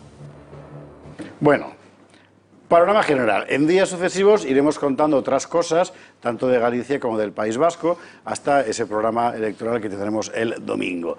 De momento, el que tenemos al otro lado del Skype, si no me equivoco, es al candidato de Vox a El Baí, don Ricardo Morado. Muy buenas noches. Muy buenas noches, muy buenas noches. ¿En Galicia qué tal? ¿El tiempo? ¿Bien? Bueno, el tiempo unos días mejor que otros, pero bien. El panorama electoral es el que está un poquito más enrevesado en este momento. Por ese panorama es precisamente, por ese tiempo, por ese paisaje es por el que le iba a preguntar, porque ustedes se quejan abundantemente de que todos se han puesto de acuerdo en apartarles, cosa que es verdad. De hecho, el discurso fundamental del candidato Feijóo es: como votéis a Vox, yo no gano. Viene a ser básicamente eso. Sí, a ver, el candidato Feijóo, me gusta mucho el candidato Feijóo porque las siglas todavía no las hemos encontrado por ningún sitio. El candidato Feijóo en sus últimas intervenciones se está dedicando a acudir al voto del miedo una vez más, al igual que hizo en la campaña electoral pasada de noviembre, en la que gracias a su gestión del voto del miedo le entregó un escaño al bloque que por 7.000 votos, que al Partido Popular no le habrían supuesto ningún escaño más, esos 7.000 votos habrían supuesto la diferencia entre que se llevara el escaño el Bloque Nacionalista Gallego o Vox. Lo que pasa es que todos estos argumentos, que son objetivos y reales, yo me imagino que para el elector común al final lo que le queda en la cabeza es: ay, que como no vote a Feijóo, los mismos que están agrediendo a Vox son los que van a ganar. De tal forma que no es una reacción de voto a Vox, sino de voto a Feijóo. El problema aquí reside fundamentalmente en que ahora mismo uno de los principales apoyos que tiene el nacionalismo es precisamente el señor Feijóo. Y a las pruebas me remito. Desde el año 2009, en el que prometió, por ejemplo, la libertad lingüística en Galicia y no lo cumplió, ha ido haciendo una serie de cesiones al nacionalismo que nos han traído hasta aquí. Hasta un panorama en Galicia que, como bien decían en las imágenes que precedían a mi intervención, se parece bastante a la Cataluña de hace 20 años. Y eso, en gran medida, es por las cesiones que ha habido al nacionalismo a lo largo de los últimos 11 años. Don Ricardo, además de todo esto, que es con lo que nos solemos quedar fuera de Galicia, dentro se viven otras cosas, y una muy particular y muy preocupante es el deterioro del tejido económico que hemos estado viendo. Bueno, lo de Alcoa es lo último, en fin, y está pasando un poco en todas partes. Hay lugares como Vigo, que son, en fin, yo creo que ya es la ciudad más grande de Galicia, si no me equivoco, ¿no? Industrialmente sí. Industrialmente sí, donde vas viendo que empieza a haber como un olor a deterioro. Más que de deterioro, es la ruina más absoluta. Durante esta campaña nosotros hemos tenido oportunidad de reunirnos con representantes de Alcoa, con representantes de Meirama, con gente de Aspontes, con gente de Ence, y en todas partes pasa lo mismo. La industria pesada en Galicia en este momento tiene dos opciones: o emigrar o irse al paro. Entonces, el panorama aquí ahora mismo es muy preocupante. De ahí que los golpes de pecho que se da al señor Feijóo en cuanto a la gestión económica sean como mínimo cuestionables. En este momento hay 60.000 personas menos trabajando en Galicia que hace 10 años. Eso quiere decir que 20 gallegos cada día se van de Galicia, se hacen las maletas porque ya no pueden sobrevivir aquí. Entonces, el tejido industrial en este momento, junto con el sector primario, son los dos sectores más penalizados. Hemos visto un proceso semejante en Asturias en los últimos 20 años. En Asturias han llegado ya sencillamente al no va más, está deshecho, y Galicia parecía otra cosa. Pero sí, estamos viendo de lo mismo. Lo que estamos viendo es que el proceso es un poco generalizado y que no tiene tanto que ver con, con quién mande como con qué políticas se aplican. Sea de izquierdas o de derechas da igual, porque al final el proceso parece que se escapa al control de un poder autonómico, por ejemplo. ¿Qué se les ocurriría a ustedes para frenar ese tipo de procesos?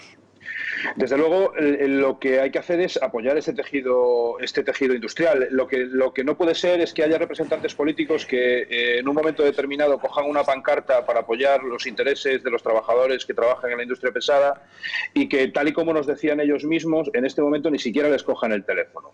Tanto por parte de la Xunta como por parte del Gobierno central no se ha podido o no se ha querido buscar soluciones. Los trabajadores de Meirama nos comentaban que cuando se cerró la mina de carbón llegaron una serie de ayudas en torno a 50 millones de euros aproximadamente, que en teoría eran para la creación de empleo en la comarca y que no se creó ni un solo empleo.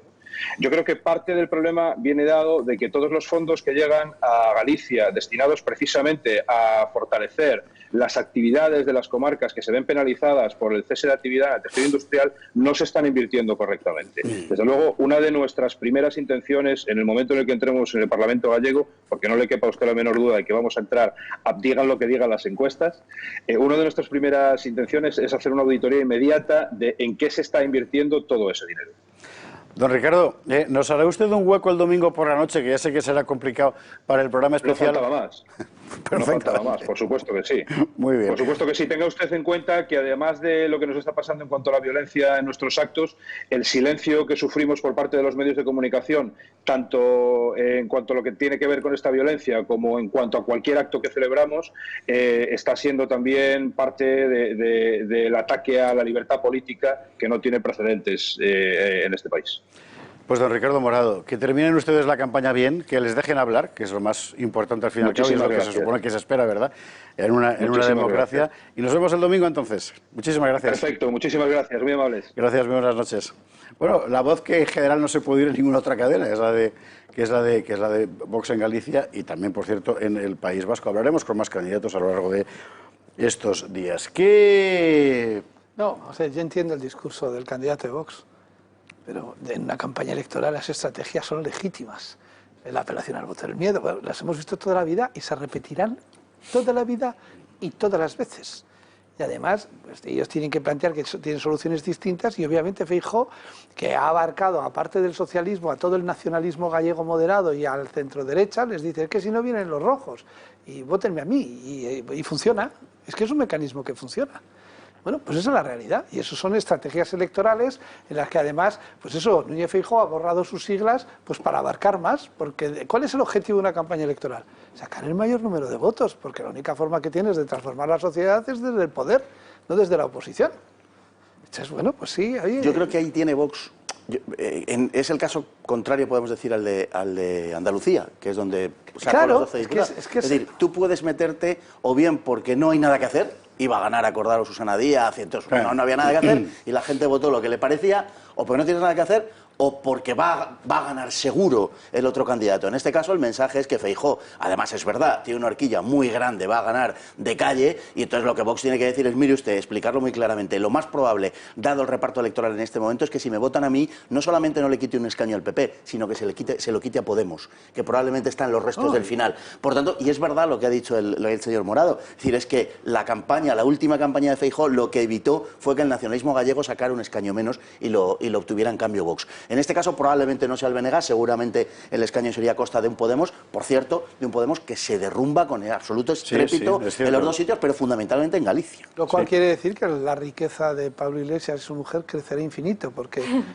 la riqueza y el poder es inversamente proporcional al número de votos que sacan, con lo cual cuanto peor les va, mejor les va. Pero yo creo que además tienen otro discurso posible, que no lo han hecho. Uno, el de las inversiones en generación de empleo en este país, el día que hagamos las cuentas de verdad, no por dónde se ha metido el dinero, sino, yo me acuerdo cuando se hizo toda la inversión en León sobre el carbón, en el que es cuando se les dijo, vamos a hacer unos parques industriales, una industrialización de la zona, pero usted deja de picar y se pone a trabajar con su cualificación de lo que pueda ser dentro de una fábrica. O sea, en lugar de 5.000 euros va a cobrar usted 1.200. Y dijeron todos, al pozo. Claro, es que esas son las gracias. Pero eso es reconversión industrial, que el proceso de reconversión industrial en Galicia... No se reconvirtió nada. Pero es que no se reconvierte porque además los sujetos pasivos que tienen que ser reconvertidos te dicen, al pozo... A mí manténgame los sujetos pasivos y el sindicato activo. Y el sindicato, pero es que no hay ninguna fuerza política que yo estuve en un par de reuniones de Villablino, ¿sabes? Y madre mía, cómo era aquello. El gran problema en Galicia no es ese tipo de industria no tiene ningún sentido ya hoy, es decir, el carbón y tal y cual, eso no tiene... Ahora, por ejemplo, los astilleros que se han ido cerrando, es decir, la industria del astillero en Galicia prácticamente ha desaparecido. ¿El aluminio de Alcoa tiene sentido que desaparezca ninguno? No, por supuesto, pero los sindicatos y los astilleros no digamos que eran de los mejores del mundo. Fue un pago por entrar en la Unión Europea, naturalmente teníamos que entrar de rodillas, que es como entramos en la Unión Europea, esa es la realidad, y así seguimos hasta el día de hoy. Pero bueno, ese es otro tema. Pero es verdad que lo que plantea Feijóo es lo que ha hecho Román. Sí, es eso, es decir, está abarcando a una masa amorfa, realmente de nacionalismo moderado, que se siente a gusto, de socialismo moderado y demás, y por eso no saca las siglas. No solo porque le pueda contaminar las siglas del Partido Popular. Si ya ha pasado es que él es Feijóo. Él es Feijóo. Soy Alberto. Su propia sigla. Nuria Val. Yo, bueno, de Galicia solo aplicaré el más vale bueno conocido que malo por conocer, y así saldrá Feijóo. Eso es al revés. O sea, más vale mal conocido. Bueno, venga, que sí, que hoy estoy Lo muy... bueno conocido siempre es mejor que cualquier cosa. Es que todo lo malo por conocer. Hoy estoy de conocido lunes. que bueno por conocer. Pero lo que a mí me da mucho miedo es el País Vasco, porque este fin de semana pues estaba hablando con amigos de allí y me han pintado un panorama que me han descolocado un poco en algunas cosas. ¿El trifalito? Hay que entender, no, el trifalito no va a salir porque está Podemos RQR y el PSOE le está diciendo que no, o sea que no va a salir. Ojo con el PSOE que también decía que no, y la señora Blanca Chivite era una Sí, pero era para gobernar ellos, es distinto. Bueno, perdón, porque que usted no tiene por qué saber, estamos, ¿cómo decir? Hablando dado por sentado que usted entiende de lo que estamos hablando y no tiene por qué. Claro, la cosa es que en el País Vasco Podemos ha soltado la especie de que ya es posible un gobierno de 3 de izquierdas, que serían Podemos, claro, Bildu y PSOE, sin el PNV. Cosa que en el PSOE no hace ninguna gracia, es verdad. Pero no porque les haga asco Bildu, ya visto que no, sino porque aquí necesitan al PNV. Pero tienen un problema más serio. Es que la derivada del País Vasco es una derivada nacional. En este momento tenemos posibilidades de gobierno, PNV con PSOE. Claro, sí, sí. A nada que se den las encuestas que están hoy, que van a ir por ahí, con un PNV con 32 y 6 del PP, PNV con PP, que entonces ya el tri izquierda ya no vale, porque el PSOE... El tripablito. Sí, el tripablito ya no sale. Pero es que puede salir el tripablito. ¿Quién es el exigente del tripablito? ERC. No, la clave está en Cataluña. Ya. Porque ERC dice, o mantiene usted el tripablito para mantenernos a nosotros en Cataluña en el mismo modelo que es PSC, ERC y Podemos con Marea, está la alcaldesa. El tiene, al fin y al cabo. Claro, y entonces es la ruptura de España, pero además es que, ¿quién tiene más votos para los presupuestos, el PNV o ERC? Claro, es que esa es la jugada. Porque dice, no, es que entonces, pero es que entonces el problema está que en las elecciones vascas estamos jugando en clave de catalanas que son en noviembre, donde RC tiene una apuesta gordísima de capitalizar en la herencia y quedarse con el gobierno de la Generalitat, a costa con el PSC y Podemos. Si el PSOE se va con el PNV, en Cataluña RC le hace un roto horrible, porque dice, mire, los que van con el PSC son unos moderados que paran todas las independencias y todos los procesos de transformación social. Claro, es que es la pre-campaña, es que nadie está pensando en noviembre. Eso es verdad. Nuria Val, lo que me han dicho este fin de semana, que es preocupante, es que estamos cansados y hartos de la gestión que ha hecho el gobierno, con lo cual PSOE fuera.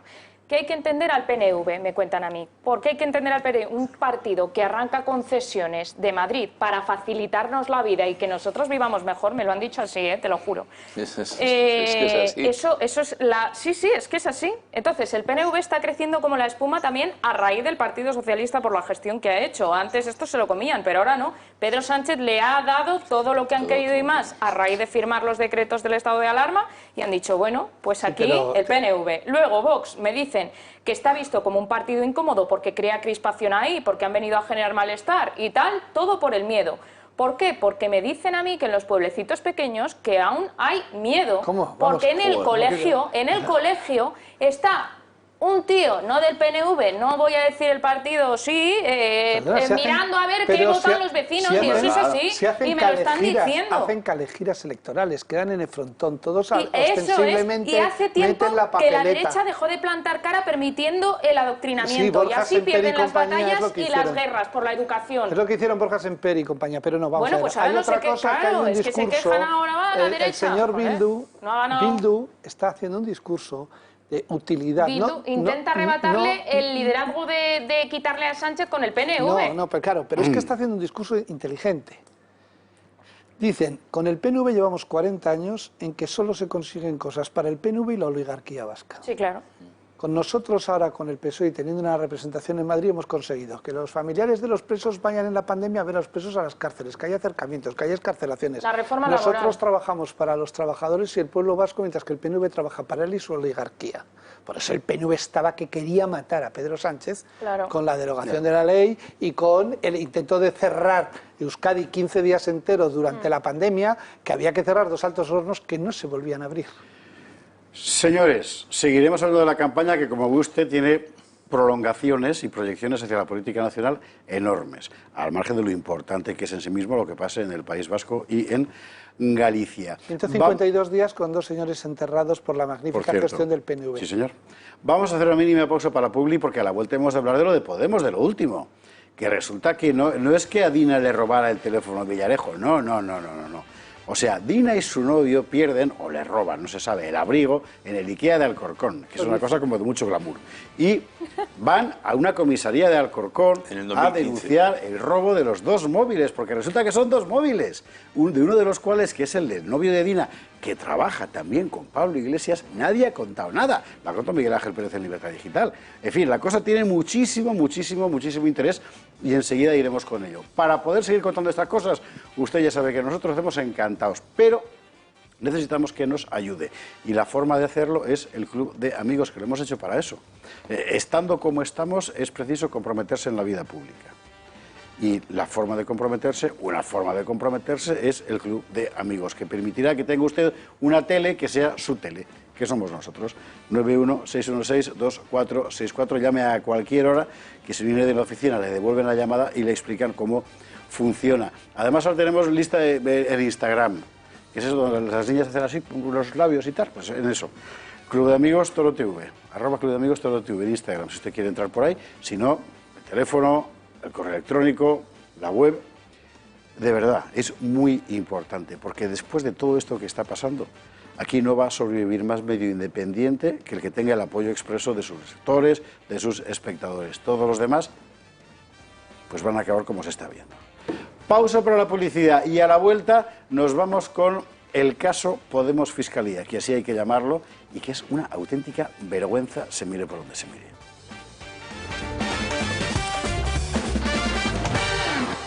11 horas, 26 minutos de la noche, una hora menos en Canarias. Nuestros contertulios dejarán de debatir entre sí en cualquier instante. Y porque vamos con estoy hablando de elecciones. Es que de verdad es muy importante. Todos los días vamos a ir contando algo de elecciones hasta esa jornada. No, vamos con lo del caso Iglesias. Que era complicado de entender al principio. Y que a medida que se van sabiendo cosas es mucho más fácil de entender y, por cierto, cada vez más sórdido y sucio. Hoy, Pablo Iglesias seguía presentándose de víctima en un mitin. Naranjas de la China. Lo que está saliendo le pone en una situación que en cualquier otro país de Europa habría supuesto una dimisión ya. Vamos a verlo. Pablo Iglesias ha dicho en un mitin en el País Vasco que van a intentar lo que no está escrito para echar a Podemos del poder. Y ahora van a hacer lo que no está escrito para tratar de sacarnos de ese gobierno. Y creo que eso, todo el mundo, independientemente de lo que vote, se da perfectamente cuenta. Aunque no sabemos lo que no está escrito, sabemos, sin embargo, lo que sí que lo está. Y lo que está escrito debería bastar para exigir inmediatamente la dimisión del vicepresidente del gobierno y la apertura de una investigación judicial, previo cese de 2 fiscales de la Fiscalía Anticorrupción. Está escrito que los teléfonos móviles de Dina y su pareja, el abogado portugués Ferreira, no fueron robados por las cloacas del Estado, o al menos nadie ha demostrado tal cosa, sino que desaparecieron cuando a Ferreira le robaron el abrigo en un IKEA de Alcorcón. Así consta en la denuncia policial. Podemos lo ocultó. Sobre todo, nunca se ha hablado del teléfono de Ferreira. Está escrito que antes de que hubiera ninguna filtración, Pablo Iglesias recibió del presidente del Grupo Z la tarjeta del móvil de Dina. Curiosamente, el editor no llamó a Dina sino a Iglesias para confiarle ese material. Así lo ha reconocido el propio Iglesias. Está escrito que Iglesias, en vez de devolver la tarjeta del móvil a su dueña, la retuvo durante meses. Así lo ha dicho el propio Iglesias y dice que era para proteger a Dina. Está escrito que Iglesias no solo retuvo la tarjeta, sino que además la intentó destruir. Así lo ha contado la propia Dina. Cuando ésta la recibió, la tarjeta ya estaba irreversiblemente dañada.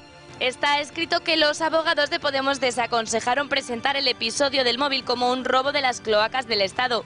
Pese a ello, Iglesias insistió en convertir todo eso en un argumento de campaña para mostrarse como víctima a sabiendas de que no era verdad. Está escrito que los abogados de Podemos, Marta Flor y Gámez, se pusieron de acuerdo con la Fiscalía Anticorrupción ilegalmente para seguir una misma estrategia en el caso Tándem. Así lo demuestran los chats del grupo interno de Podemos. Está escrito que la Fiscalía Anticorrupción pasó ilegalmente a los abogados de Podemos información confidencial, incluida la gestión para registrar sedes de medios de comunicación. Está escrito que los abogados de Podemos, Marta Flor y Gámez, siguieron a pies juntillas las indicaciones que le daba la Fiscalía Anticorrupción, como demuestra el documento de diligencias presentado por Podemos en esta causa. Está escrito que la Fiscalía Anticorrupción y los abogados de Podemos trazaron una estrategia para convencer al juez García Castellón, haciéndole pasar los argumentos con mantequilla según el chat interno de los letrados de Podemos. Está escrito que en esa connivencia ilegal entre Podemos y la Fiscalía jugó un papel determinante la relación íntima entre la abogada Marta Flor y el fiscal Estampa, según consta en los chats internos de Podemos. Está escrito que el abogado de Podemos, Calvente, alertó sobre lo irregular de esa conducta y que Podemos en respuesta despidió a Calvente. Está escrito además que para desprestigiar a Calvente y justificar su despido, Podemos inventó una falsa acusación de abuso sexual, acusación que hizo públicamente el propio Iglesias y que nunca llegó a tribunal alguno porque era falsa. Está escrito que el juez García Castellón, al conocer a fondo la causa, retiró a Pablo Iglesias la condición de perjudicado, pues en efecto no lo es. En resumen, lo que está escrito es que Pablo Iglesias y Podemos, en su estrategia política, inventaron delitos, retuvieron y destruyeron pruebas, utilizaron a la Fiscalía Anticorrupción como si fuera parte del partido, tramaron con la Fiscalía un fraude procesal para liar al juez y en definitiva mintieron sin tregua. Eso es lo que está escrito y eso es a lo que el vicepresidente del gobierno debería responder de manera satisfactoria. Aún no lo ha hecho. Ni parece que lo vaya a hacer, pero esto es lo que está escrito. Y eso, en fin, como dice el refrán clásico, no se lo salta un gitano. Así que Pablo Iglesias menos, que estamos escuchimizados. ¿O no? ¿Cómo lo veis? Pues mira, que la han pillado con el carrito del helado. ¿Qué te han pillado, Pablo? Porque es que los abogados ahora, claro, sacan las grabaciones de vamos a hacer una campaña, claro, cambiando todo y tergiversando. Menos mal, gracias, abogados. Pero es que, además, es que están muy nerviositos porque ya no es solo OK Diario, ya no pueden marginar solo a un medio de comunicación o no somos nosotros, ya no pueden marginar a dos, sino que hay un amplio abanico. Y ahora han dado en el dardo de vamos a ir por los periodistas. Mira, yo este fin de semana que estaba afuera dije, ¡oh, que me va a llamar, que me va a llamar! O sea, Pablo, tengo el teléfono activado por si acaso, porque yo estaba en OK Diario cuando se publicó todo. Y yo, 24/7 para Pablo Iglesias, para que me llame, ya que me tiene suspendida en todas las redes sociales y en todo. Pero también decir que así como dijeron lo de la prensa como un globo sonda, en Moncloa esto tampoco ha sentado bien. Y, sin embargo, están diciendo, echan, cuando les interesa, barren para casa y cuando no, dicen, estos son problemas del partido, como diciendo, no nos toques al gobierno, por favor. Ese tema del periodismo, por cierto, es curioso y creo que ahí se han equivocado de paso. Hombre, porque me parece... Edmundo Val, por ejemplo, decía esto. Vamos a escucharlo. ¿Qué es lo que hace el señor Iglesias? Se defiende atacando a los jueces y a los medios de comunicación. Y esto es absolutamente intolerable porque tanto el Poder Judicial como los medios de comunicación son un pilar esencial de nuestra democracia. Es verdad, y Podemos puede estar más o menos fuera de eso, pero el resto del mundo político no. El juez, por cierto, se marcha a Gales, que es donde estaba la famosa tarjeta, a ver, lo contaba yo en el Confidencial, ¿verdad? A ver si Iglesias efectivamente destruyó la tarjeta de Dina y cómo. Claro, es que ¿Y qué se sacó de allí? Es que el juez, es decir, aquí la cuestión es que, por un lado, él se da cuenta perfectamente de que judicialmente lo tiene mal. Pero judicialmente lo tiene mal no porque el juez García Castellón vaya contra él, por ser García Castellón que va contra él, no, es sencillamente porque cualquiera lo ve. Él monta una simulación de delito en primer lugar para las cloacas del Estado y luego hace una hipotética uso de una tarjeta que retiene durante 6 meses que además se destruye. Por tanto, hay 2 delitos claros, uno de los cuales no puede, como bien se dijo en su momento por el juez, ser objeto de perdón, que es el de la destrucción de la tarjeta. Cuestión distinta es el de la revelación de secretos. Pero claro, el juez está encima del tema, hasta el punto de que está dispuesto a irse a Gales para de una vez por todas saber qué pasó con la destrucción de la tarjeta y si se produjo o no esa destrucción por parte del señor Iglesias antes de entregársela a ella. Es decir, que judicialmente lo tiene muy mal, lo tiene mal.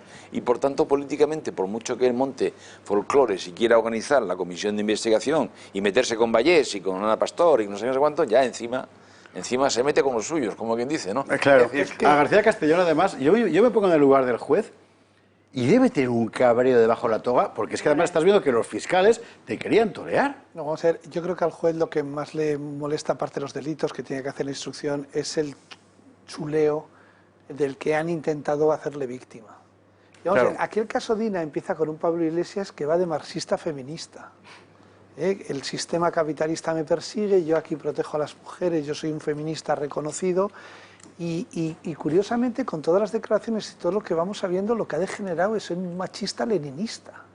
Cuando él encima explica que es que no le entrega la tarjeta porque la pobre Dina estaba sufriendo tanto que para no agobiarle él se queda con la tarjeta en plan macho alfa protector, como hace que o te da un cargo, te da un puesto, te da en el partido a las mujeres. Entonces, este machista redomado que son capaces de inventarse delitos de acoso sexual. Eso ha sido... La calaña, es decir, ahí han perdido aquí el que hablaba de la cloaca... Vamos a ver, ¿vale? Vamos a ver, a Calvente, al abogado que les dice, oiga, no hagan esto, estamos todos locos, ¿qué van a hacer ustedes? Entonces, la Flor, esta Marta Flor, abogada feminista, se inventa un delito de acoso sexual. Estaba poniendo a Fernando Paz una cara como decir, bueno, son capaces de cualquier cosa. Hombre, ya, pero no a tu abogado. No, porque sabe cómo te va a buscar las cosquillas. No digo que por moral, sino por pura conveniencia política. No, es de locura. Es como desafiar tú solo y desnudo a un tío con una pistola. No lo haces. ¿Y por qué lo hace? Esto es como lo del mundo Val. Ellos juegan... Esto es como lo del mundo Val. Cuando dice, está atacando a los pilares de la democracia, a los medios de comunicación y a los jueces. Digo, coño, pues saca las conclusiones, macho. Ha dicho Corcholis. Saca las conclusiones. Claro, está atacando eso. Claro, pero es que alguien piensa de verdad que Pablo Iglesias está en la defensa de eso. Pablo Iglesias está contra las tablas. Y Pablo Iglesias, cada vez que le sucede esto, lo que hace, y además hace muy bien desde el punto de vista de la estrategia, es defenderse corneando, y perdón por la imagen, pero es hacer eso, es decir, él ataca. Mientras tú atacas, el otro se tiene que defender y por tanto no te puede acusar. Es así. Anda, que a Pablo Iglesias le importa la independencia judicial. A ver si a estas alturas vamos a... Es que el problema es que el que decíamos ayer en el programa de ayer, de la noche, de domingo, que es que al final este señor va a caer... Un tipo aparentemente tan inteligente, un tipo tan maquiavélico, tan partidario de una política de real política dura y tal. Sin embargo, va a ser como Al Capone, cae por una chorrada. Esto que es, en fin y al cabo, una chorrada, la tarjeta de no sé qué. Bueno, pues es lo que le va a llevar a la tumba. Porque, entre otras cosas, efectivamente, pone en manifiesto algo que es evidente, que era evidente para algunos, o los que no quieren leerlo y no quieren enterarse, no. Pero ¿cómo que crees en la democracia y que crees en el pilar de la justicia? ¿De qué estamos hablando? Claro. La oposición ha olido sangre, como es lógico, claro. Pues está sangrando, vamos. Así que Vox anunció que se persona en la causa y Vox, cuando se persona en una causa, ya sabemos lo que pasa, que les preguntan a los catalanes, ¿verdad? A los golpistas catalanes. Y por otra parte, Pablo Casado ya ha empezado a anunciar. Aquí tienen un problema, de todas formas, el PP, que es ver, cómo decir, la gradación de su vehemencia, porque con el PP la verdad que nunca sabes lo que van a hacer. Pero bueno, Pablo Casado hoy hablaba con claridad. Y ahora Pablo Iglesias yo creo que no está para dar muchas lecciones, porque tiene un caso de corrupción muy grave a sus espaldas, se está arremetiendo contra los periodistas y ya el colmo es que ahora intente tapar eso inventándose cuestiones en partidos que estamos unidos, no como el suyo, que es un reino de taifa. Yo estoy por las democracias en las que hay una oposición responsable, que tiende la mano, que intenta ayudar al gobierno, pero dice lo que se hace mal y la prensa lo mismo. Pero parece ser que Pablo Iglesias tiene un modelo que es más parecido a otros países bolivarianos o incluso a lo que se intentó también en Grecia, que salió muy mal, también en materia económica, a pesar de ser rescatado, que creo que es en lo que ahora anda el gobierno. Hoy ha hecho Pablo Iglesias, en ese mitin que veíamos antes, una cosa muy simpática, que ha sido decir que aquí estaban la derecha, la ultraderecha y la ultraderecha, la ultraderecha, que es copia de lo que dijo Dolores Delgado cuando le pillaron con la cinta aquella de Villarejo, ¿te acuerdas? Era la derecha, la extrema derecha y la extrema derecha. Mira tú por dónde. Es que los argumentarios los mantienen frescos y Iván no dice nada que no pase por Iván. Aquí cometen un error garrafal. El ataque a la prensa del vicepresidente del gobierno, el gobierno es un órgano colegiado. Esto de que el PSOE dice, ahora sacamos un argumentario y nos vamos a librar, es que ahora decimos que esto es una cosa de Podemos y Pablo Iglesias, perdón, usted es el vicepresidente del gobierno. Claro. Y el gobierno o corta esa gangrena o es un gobierno que persiga a los medios de comunicación. Cómplice. Pues claro que los cómplice. Y volvemos a lo mismo. Iván Redondo piensa que a los periodistas nos va a engañar a todos porque va a hacer un argumentario.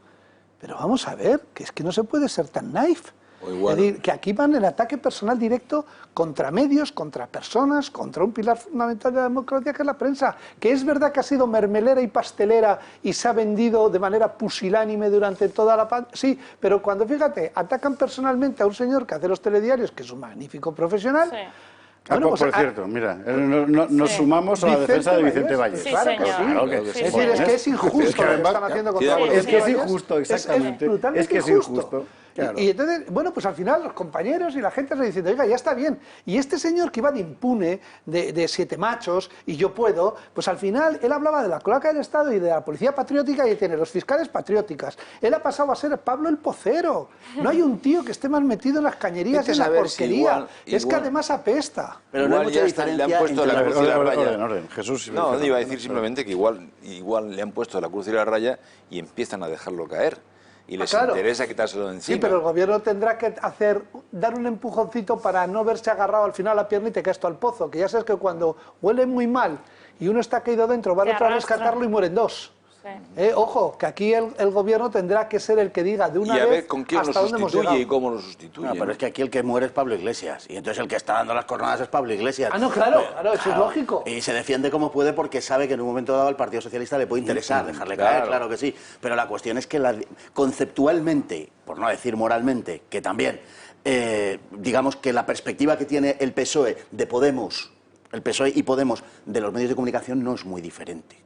No es muy diferente, lo que pasa es que Podemos es mucho más burdo y entonces sale a un personaje que es un despojo moral e intelectual como es Echenique y sale diciendo una serie de cosas para agitar a los suyos, pero porque sabe, mira, la intensidad de la agitación que están llevando a cabo en redes sociales, que están tratando de movilizar y tal, es la gradación de la desesperación que tienen, porque saben que efectivamente esta chorrada, porque es una chorrada en comparación con todo lo que han hecho, esto sí les puede llevar a la cárcel o sí le puede llevar a Pablo Iglesias, y si Podemos no sale de aquí vivo, Podemos no vuelve a levantar cabeza. Nurieval, ¿y en Moncloa qué huele? Porque, vamos a ver, aquí hay 2 problemas. Yo estoy convencido de que a Pedro Sánchez la dimensión moral del asunto es que le importa un bledo. De este como de cualquier otro asunto. Claro. Ahora bien, si Podemos cae él, salvo que se agarre otra pierna. Eso es. ¿Y en esa rimada va a poner esa pierna? Pues están en ello. Están ahora porque lo de los presupuestos es un mundo que a mí me está fascinando mucho, porque nos están diciendo que no, que es que ahora tienen que negociar con Bruselas, que va a ceder en julio, que encima les va a dar el dinero todo en julio, que todo va a salir fenomenal porque ya tienen en el bolsillo a Vestager y todos estos, y entonces que todo va a salir muy bien y que se pondrán a negociar ya más tarde, in extremis, como le gusta al PSOE hacer, las negociaciones in extremis, para ponerlos todos, chavales, nos queda 1 hora, esto se cierra y tenemos que tener un trato ya. Esa tensión la va a trasladar y también está esperando a Esquerra, porque en septiembre ellos creen que se sabrá ya el horizonte de cuándo van a ser las catalanas o no, y entonces no cierran ninguna puerta. Y el problema, que a mí también me ha generado confusión en esto, es que el Partido Socialista antes de la pandemia empezó con un ataque a la prensa que no lo había visto yo desde hace mucho tiempo hacia los periodistas, el secretario de Estado de Comunicación, con las asociaciones de la prensa. Oliverowski, sí. La cosa se puso fea y ha cambiado un poco desde aquí el Partido Socialista con la prensa. Con Zapatero estuvo ya muy feo. Pero es que esto de Pablo Iglesias está muy bien, pero es que Pedro Sánchez, ¿nos dais cuenta que come todos los jueves en Moncloa con Pablo Iglesias? O sea, es muy amigui. ¿Qué lo va a cambiar por Inés Arrimadas? Le va a costar. Pero si no por suma, muchas que viejas Inés tiene glorias 10. que quiera el PSOE, Aquí, que medio PSOE quiere que cambie de socio, porque es verdad y me lo dicen a mí. Pero no es medio PSOE, es Bruselas. Pero es Bruselas. Pero Pedro Sánchez es amigui de Pablo Iglesias. Y ya está. Y de Iván. Se hace lo que dice Pedro. Y de Iván. Y ya está, o sea, a mí me impresiona un poco que todos digáis que va a cambiar de socio y que tal, no es pero verdad. si el problema es que la política es mucho más matemática que otra cosa. Tú no puedes cambiar Podemos por Ciudadanos. Eso es, porque no dan los números. Porque no dan los números. O sea, a mí cuando me dan un argumento, y a ver, suma, no sale. Ya está, ¿Dónde vas con 10? ¿Y el PNV que se va a ir, se va a fugar a la primera de cambio? ¿Y el otro que se va a ir a fugar a la primera de cambio? ¿Qué? ¿Y con Casado? El PP no puede. Sí. El PP, Bueno, ¿sabes espérate. qué El PP pone un pasa? precio. Que entre líderes hay un choque de cabras No, montesas. pero el PP pone un precio. El PP ha puesto un precio, a eso lo tiene muy claro, que es que Pedro Sánchez se retira. Con lo Eso cual, es. está muy bien, porque vamos a Eso ver, es. una de está las bien, cosas eso que es tiene verdad. que hacer es un buen precio, porque no te puedes fiar de un señor que te ha engañado tantas veces. Entonces, nosotros con el PSOE por España estaríamos dispuestos, pero con un PSOE que no es el de Pedro Sí, sí, Sánchez. lo dijo al principio de y la como pandemia. sabemos Sí. que Pedro Sánchez no va a renunciar a nada y antes se carga el partido que renunciar a la presidencia, el PP está haciendo muy bien. Negocia sin negociar. Porque, vamos a ver, lo que no pueden decir es que el PSOE tiene la capacidad de convertir a la Comunidad de Madrid de la responsable de los muertos de Ourense, que todo el mundo sabe que es que Ayuso manda en Ourense también, y manda en Almería, Hoy, por y manda cierto, he oído yo al candidato en una entrevista que le hacía Carlos Herrero esta mañana, gallego del PSOE, y el argumento fundamental contra el candidato del PP, ¿sabéis cuál era? El confinamiento. El confinamiento, Digo, lo recuerdas de Madrid. el confinamiento, Sí, sí, el sí. confinamiento de Lugo. Porque Digo, no me lo puedo quieren creer. otra vez Es que salga increíble. Feijóo a dar explicaciones por todos los casos, porque no vamos a poder ir a votar. si Ellos había dicen, no abandon- vamos a pero poder ir vamos a a ver. votar, porque otra vez confinamiento, porque esto es muy serio, y quieren hacer así el último coletazo de campaña. Y además, Sí, sí, aunque sí. es un PP Increíble. ya antiguo, el de Ana Pastor, es un PP muy hábil, es el de Mariano Rajoy, además una gallega, negociando una gallega con todos Negociando, estos. sí. Bueno. O sea, es no hacer nada, pero todos encantados de cómo estamos negociando hasta el último día, que Ya, todavía no sabemos que estamos Claro. negociando, pero vamos a seguir negociando, porque todo se trata de que no pueda decir es que no quieren negociar. No, es que usted no quiere llegar a acuerdos. Es que en el Parlamento Europeo el que ha liderado la generación de los fondos es el Partido Popular Europeo, que es el mayoritario, con los socialistas. En Europa se llega a acuerdos y resulta que en España es imposible, que se lo haga mirar Pedro Sánchez. Pero si Pedro negocia con Bruselas y le plantea, después de un pacto con Ciudadanos, deshaciéndose de Podemos, que es lo que está exigiendo Bruselas, plantea No una solo actitud eso. favorable del Partido Popular, No solo eso. vamos, No solo que me eso. conozco yo mis clásicos. Bruselas- y además tú puedes vender que has Bruselas evitado un está- gobierno socialcomunista, que ha Bruselas está favorecido a pidiendo Bruselas. Bueno. carácter finalista de las aportaciones. Bueno. Y además les dice, los Bien. papeles que ustedes presentan no son creíbles. No, es que son los fondos de Bien. pensiones de los Bien. alemanes. Bien. Es que esta vez no es una ayudita. Es que son 400.000 millones que pone en juego que un niño que está naciendo hoy, cuando tenga 34 años, estará pagando el coronavirus. Un niño alemán. Mira, Entonces, Román, ojo con esa broma. Si no fuera por el asunto que le ha caído ahora con lo de Dina a Pablo Iglesias, a lo que más le interesaba ahora probablemente sería hacerse un Varoufakis en este momento. Sí, pero es que no lo probablemente puede hacer. por lo que le va a imponer Europa. Es decir, que al final esto Sí, no le pienso lo viene mismo, tan mal a ninguno de los dos. Lo que pasa sí, es que al pero- final... Hay una cosa, perdón, Este la ha Nuria, y cagado. luego le quiero preguntar una cuestión concreta a Jesús. Recordar nada, que tanto que decíamos de Unión Europea, las ayudas, no sé si ya lo contamos aquí, las ayudas que presentaron al turismo se la dan a Dinamarca a la Unión Europea, que ya le ha dado dinero a la Unión Europea, Ah, sí. y Pedro no la había presentado. Eso es una auténtica vergüenza. Lo dijo la Comisión Europea, pero que España no también- había presentado No nada. había Pero no han presentado ningún documento no han ni presentado nada. las Una cosa. ayudas, no presentaron ni pidieron las máscaras, no pidieron las ayudas de los test. Todo es mentira. Todo lo que él ha hablado de Europa, es que en Europa, estos piensan que en Europa no están escuchando. Estos piensan que sus ruedas de prensa en Alemania no las estaban viendo en directo. Es que esto es lo que piensan. Y piensan que ahora le ponen a la Calviño y ya la han arreglado. Que no, que se están jugando el dinero de los jubilados alemanes y de los jóvenes alemanes y Lo que yo le holandeses. quería preguntar a Jesús Trillo, que es la dimensión que desde mi punto de vista, en fin, a mi modesta opinión, es más grave de todo este follón. La implicación de dos fiscales. O sea, dos fiscales que se ponen de acuerdo con una parte para hacerle la cama al juez.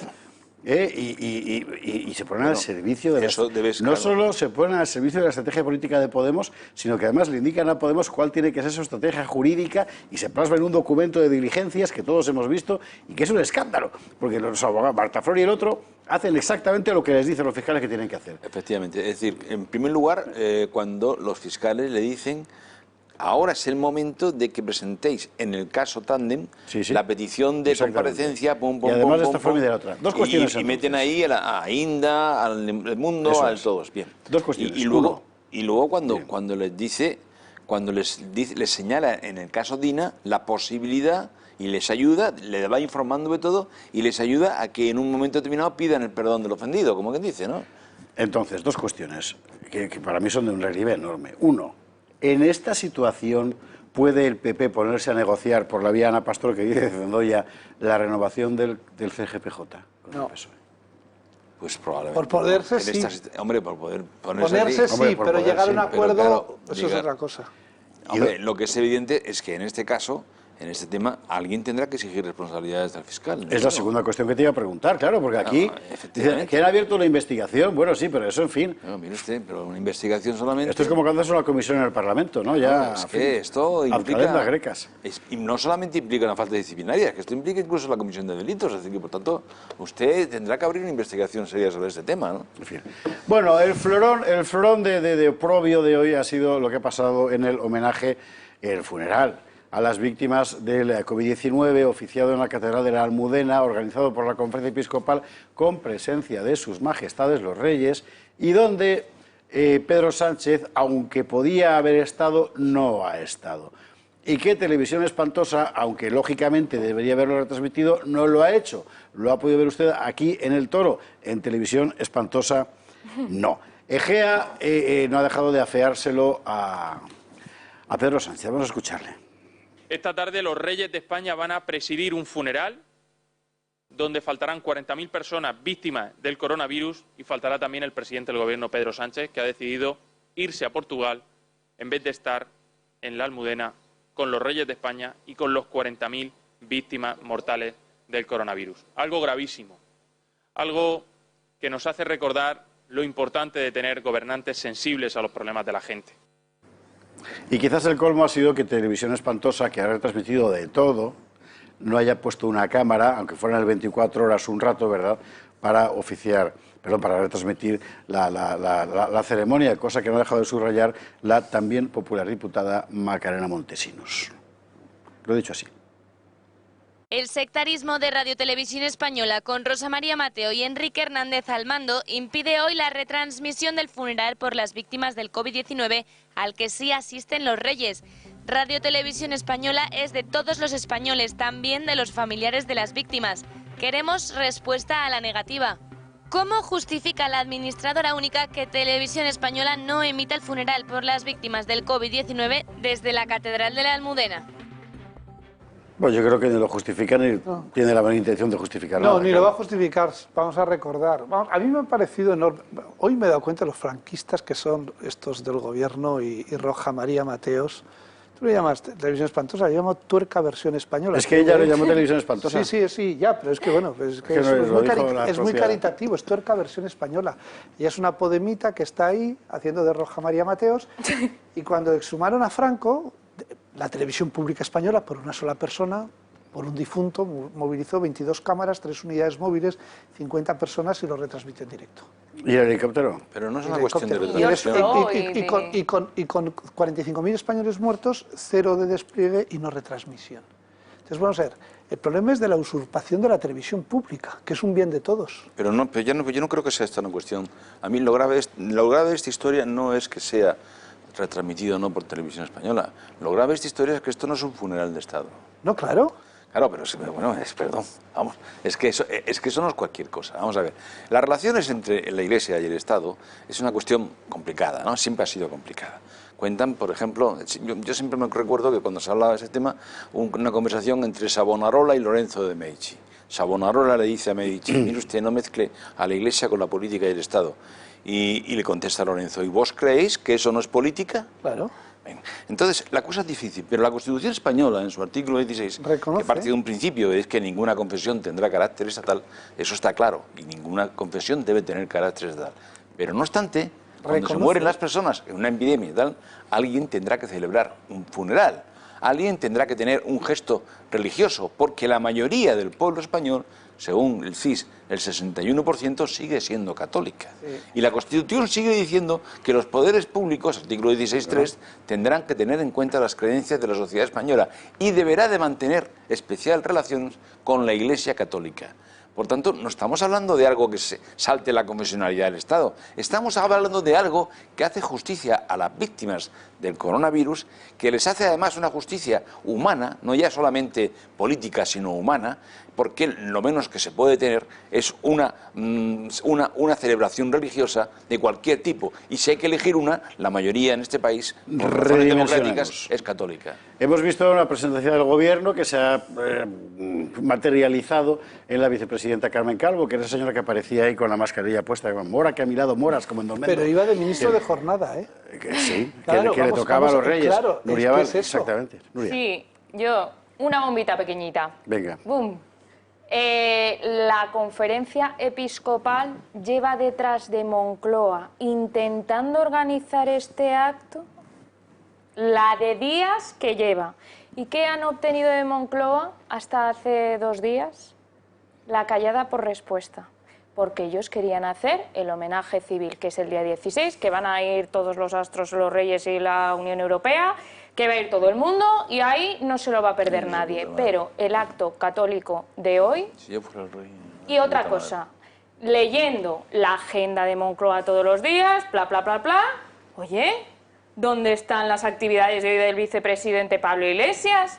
¿Dónde se ha metido? Ah, bueno, tiene campaña, por ahí está. Bueno, pero tenía un acto por la mañana. Quiero decir, como vicepresidente podría estar a las 8 en la Almudena. Pues no se ha presentado, nadie sabe dónde se ha metido. A mí me parece hasta bien que el gobierno no haya ido por coherencia, pero me quejo de Televisión Española precisamente por lo que has dicho tú, porque es una usurpación de la función pública de Televisión Española. Claro. Sí, pero... A ver, Fernando, ¿qué quería meter aquí el tema? Lo grave es la autoridad superior. Es decir, en los Estados Unidos, que la enmienda primera dice lo mismo, no habrá ninguna confesión con carácter estatal y no habrá ninguna religión oficial en el Estado. Sin embargo, cuando se produce la muerte de un presidente, hay un funeral de Estado. Depende de la religión del presidente, etcétera.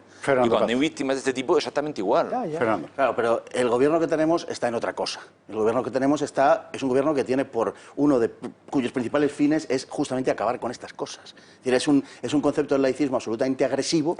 Que no es, claro, no entienden que el Estado es no confesional. No, lo que entienden es que España es laica. Perdón por lo de España. Que en fin, que el Estado es laico. Laicista. Tal. Y entonces... Claro, y entonces ellos lo interpretan además en ese juego de palabras que hacen desde la izquierda normalmente como laicista. Es decir, como la imposición de algo que no es neutro, sino precisamente lo que acabas de decir de Lorenzo de Médicis. Y es que eso no es política, claro que es política, por supuesto que es política. Entonces, este tipo de actos para ellos es una patada en el estómago. ¿Cómo van a participar en esto? Me recuerda la película esta de Pactar con el Diablo cuando Al Pacino mete el dedo en el agua bendita y empieza a salir humo, ¿no? Pues si va Pedro Sánchez es posible que le pase esto. O sea, claro, entonces el tipo no se puede acercar porque es algo que odian profundamente, ¿no? Al final, por supuesto que es un desaire.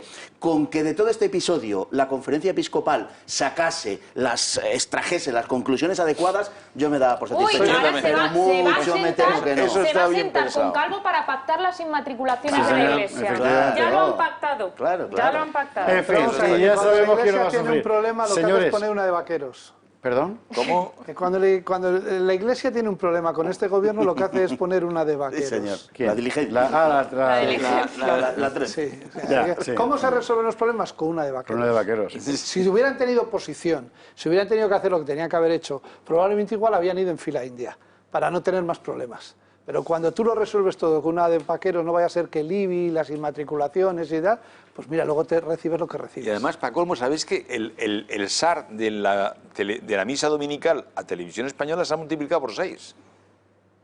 Se ha multiplicado por 6. Bueno, claro, con la pandemia la gente no va a la iglesia. Exactamente. Señores, nos quedan 3 minutos y medio de programa que ya sé, usted también se lo ha hecho corto, ¿verdad? Sí, pero ya no damos para más. Así que es el momento de cerrar. Pues tenéis aproximadamente como 40 segundos cada uno de vosotros para mandar un mensaje de alegría a nuestros espectadores en un día como hoy. Romancando ya. No, vamos, que llega el verano, que está todo bien. Es San Fermín, es Infermín, pero en Pamplona ahí están, ya veremos luego la pandemia cómo resurge. Pero bueno, que es verano y que además todo lo que es susceptible de empeorar, empeorará. O sea que... Eso es un mensaje de optimismo sin límite. Ahí está precisamente las imágenes de los Infermines, efectivamente. Me falta un pañuelo de el año que viene volvemos. Los viviremos, sí señor. Ahí está el caso, en fin. Ojalá. Romancendo, muchísimas gracias, muy buenas noches. Don Jesús Trillo. Pues nada, yo la verdad es que voy a decir una cosa. Sinceramente, me ha defraudado Pablo Iglesias, lo creía más inteligente. No veía terminar su carrera política de esta manera con Dina. Nunca pensé que el caso Dina, pensé que intentaría la revolución y fracasaría, pero en fin, me he llevado una auténtica sorpresa. Tú daré tiempo, que estas cosas nunca... Claro. A mí lo que me ha hecho ver es que al final resulta que la casta era Dina. Sí. Don Fernando Paz, cerramos. Bueno, yo no creo que Pablo Iglesias realmente haya fracasado tanto. Su objetivo era saltar el cielo y ha conseguido un chalenga a pagar, que no queda tan lejos, ¿no? ¿Quién tiene el teléfono de Sacarreira, se llama, ¿no? ¿En la pareja de Dina? Gran pregunta. Eso es, efectivamente. ¿Qué pasó con ese teléfono? Probablemente lo tiene la pareja, porque ese robo está bajo sospecha. Decía el otro día Fernando de Villanueva que era el robo de la tarjeta. Sí. Es un poco. Es que primero entregamos el teléfono y luego decimos que hemos robado. No, que está, cuestión que está ahí, ¿eh? Es decir, que recuerde usted que esto es muy importante. Roban 2 teléfonos cuando desaparecen en un abrigo los 2. Se denuncian al Alcorcón el robo de 2 teléfonos. Solo sabemos, los 2 trabajaban con Podemos. Ella, Dina y él, el novio, que no era Pablo. Solo Ya sabemos no era lo de Pablo. Dina. Exacto. El móvil de él. ¿Qué ha pasado con el teléfono de...? Que además a Carrera dice que es precisamente que lo denuncia porque tenía información sensible sobre Podemos. Eso es como, es que Bueno, son los es que grandes parece interrogantes que de la historia, como también lo de los parece sodomitas que y los el gomorritas. móvil de ella ¿Qué es tenía- el fizo de los gomorritas? Nadie sabe nada, ¿no? El de Pues móvil esto de es ella como el también, móvil de- también tenía algunas revelaciones íntimas de alguna otra persona. Doña Nuria Val seguro que lo sabe. Yo, en honor a Trillo, que se te ha olvidado, hombre. Muy bueno el discurso de Felipe VI esta mañana, que seguro que no lo han visto porque casi no lo han dado, ha sido breve y lo han cortado, ¡pum!, presidiendo el 40 aniversario del Tribunal Constitucional. Muy bueno. Y me he apuntado aquí como reflexión, que es para pensar que en los tiempos que corren, patronal de instituciones reclamando seguridad jurídica al gobierno, tela. Y luego otra cosa, que es verano, y me he llevado un disgusto tremendo este fin de semana, y que no sé si Trillo estará a mi favor o no, no lo sé, pero yo pediría hasta penas más altas para los que abandonan animales, y que no abandonéis animales, y ya está.